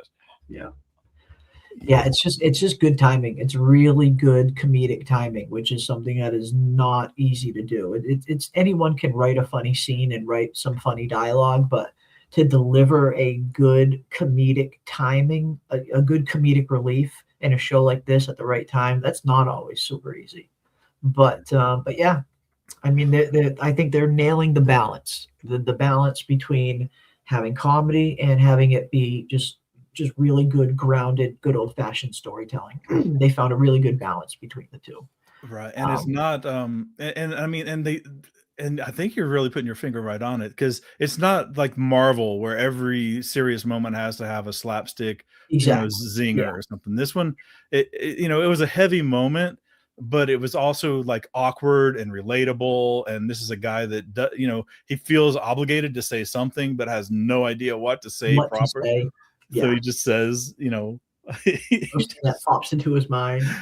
It probably sounded, he thought it. If he thought it through, he wouldn't have said it. Yeah, he's like, sounded way better in his head. It did. Yeah. Yeah, it's just good, man. It's just good old fashioned good storytelling with just good old fashioned characters. And this is something that we don't get enough of on television these days. These days, everybody wants to find the next Game of Thrones. Everyone wants to reinvent the wheel and do something totally different on television. But, sometimes all you really need is just good old-fashioned storytelling, good writing, good characters in a good setting, and a good narrative. That's really all you need. And I think Another the Seven Kingdoms is showing what can be accomplished with simplicity sometimes. Yep. And yeah, and I think this is just right too. The pacing will be right. Yeah. Will be fitting it into 6 episodes. It has to be a challenge and then also a little bit of freedom. But I mean, I guess having a definitive ending, because this does have a definitive ending, regardless of whether it's going to be picked up. Because a lot of times they'll, you can't kill a person because what if we get picked up for the next season? And they already greenlit season 2. Yeah. So they already know, they got a little bit of security where they stand in production of this. I'm running out of stuff. Episode 3 is going to be great. We're definitely going to get some super. It's going to pop off. Episode 3 is where it's going to pop off. I'm that's what I'm betting. They can't stretch that moment to episode 4. They can't. There just is not enough time for everything that happens after that to happen in only 2 episodes that are only 30, 35 minutes long each. So episode 3 has to be the episode where the big, where the conflict happens, sets up the rest of the season. And I'm expecting a great pacing for the last 4 episodes after that. So I'm pumped. I'm super pumped. I could not be happier. I was had no idea what to expect, I guess, coming into A Night of the Seven Kingdoms. Wasn't quite sure what to expect with this show. But I think they're nailing it. I'm super impressed. I think it's a great adaptation. I'm already super hooked. And bring on episode 3. Yeah, I was so afraid. That it was gonna suck. I mean, I think every time we do a series, I'm like, man, I just hope this doesn't suck. Hope just not. Please don't suck. Yeah. Yeah, because I mean, and sometimes we'll get a few episodes, 4 or 5 episodes into a 10-episode season, and then they do something that's just like, oh, damn it. And then it becomes a slog trying to, get through the rest of it. This one, still anticipation sky high, hopes and enthusiasm sky high. We'll be watching this again at minimum one more time. Oh, and definitely. then I'll be watching it a few more times, and I'll definitely be putting out some videos throughout the week on not only this episode but the preview for episode 3 as well. Definitely. As Dragar says, episode 1 exciting, up to more exciting. Episode 3 must be super exciting. I think you'll get it. I think. I think you're right. I think you're right, my friend. I would bet on that. I would bet on that. And then from that point on, I think it's just going to continue to get more and more exciting as we get to the very big climactic ending. And it's going to be a big climactic ending indeed. Again, this, even though it's a smaller story, there are some big action pieces that are going to be coming later on. But episode 2 is in the books. We look forward now to episode 3. But first, of course, before we go, we got to do what we always do here on this channel. And that is, we want to hear from you in the chat. What did you guys think of episode 2 on a scale from 1 to 10, with 1 being horrible and 10 being perfect? What score do you guys give episode 2 of A Night of the Seven Kingdoms? What about you, Ravener? Where are you sitting? 1 to 10. Ooh, I know where I'm sitting. Yeah, I'm gonna give it. I'll say an 8, man. I'll say an 8. I always want a little bit more. I got more than I thought I would get. If I was feeling mean, I would say 7, just because, as we talked about earlier, they checked a few boxes, moved the story forward a little bit, but, and some things are in place. But yeah, I'll give it a good solid 8. Yep. You read my mind. Solid 8 from me. Easily solid 8. I was teetering between 8 and 8.5. But I think this is a solid 8. I couldn't give it anything lower than that because I did really enjoy the episode. This, always going to be some small things here and there that, you notice. That's just, film preference, based on the individual. But in terms of just an objective adaptation, objectively, they're doing a pretty accurate adaptation, and I appreciate that. So yeah, definitely solid 8 for me, and I look forward to episode 3.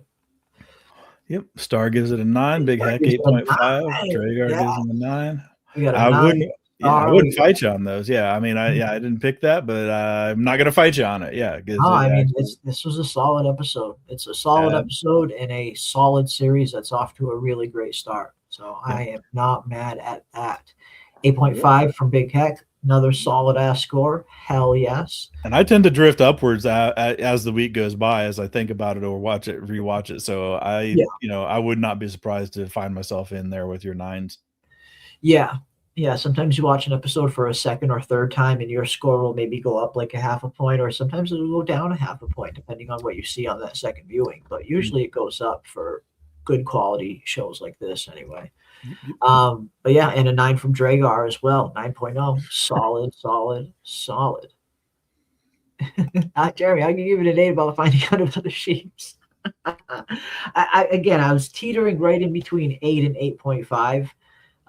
But I just feel like, for what we got in this episode, I feel like an 8 was fair for me personally. But I mean, maybe I could have tagged on a 0.2 for the sheeps. 8.2. Okay, Star. 8.2 because of the sheeps.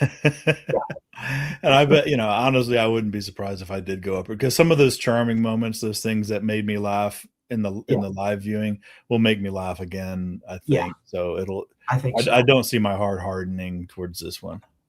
No, me neither. Like, I think that's a really perfect way to put it, because I definitely see, when I go watch this episode for a second time, I imagine I'm going to laugh at all of those things again, like, and naturally laugh, not a forced laugh. But yeah, solid show, off to a great start. I'm super excited to see where the show is going to go from here. We're getting a pretty good faithful adaptation, and they're adding some things where they need to, fleshing out this story a little bit thicker, which is needed.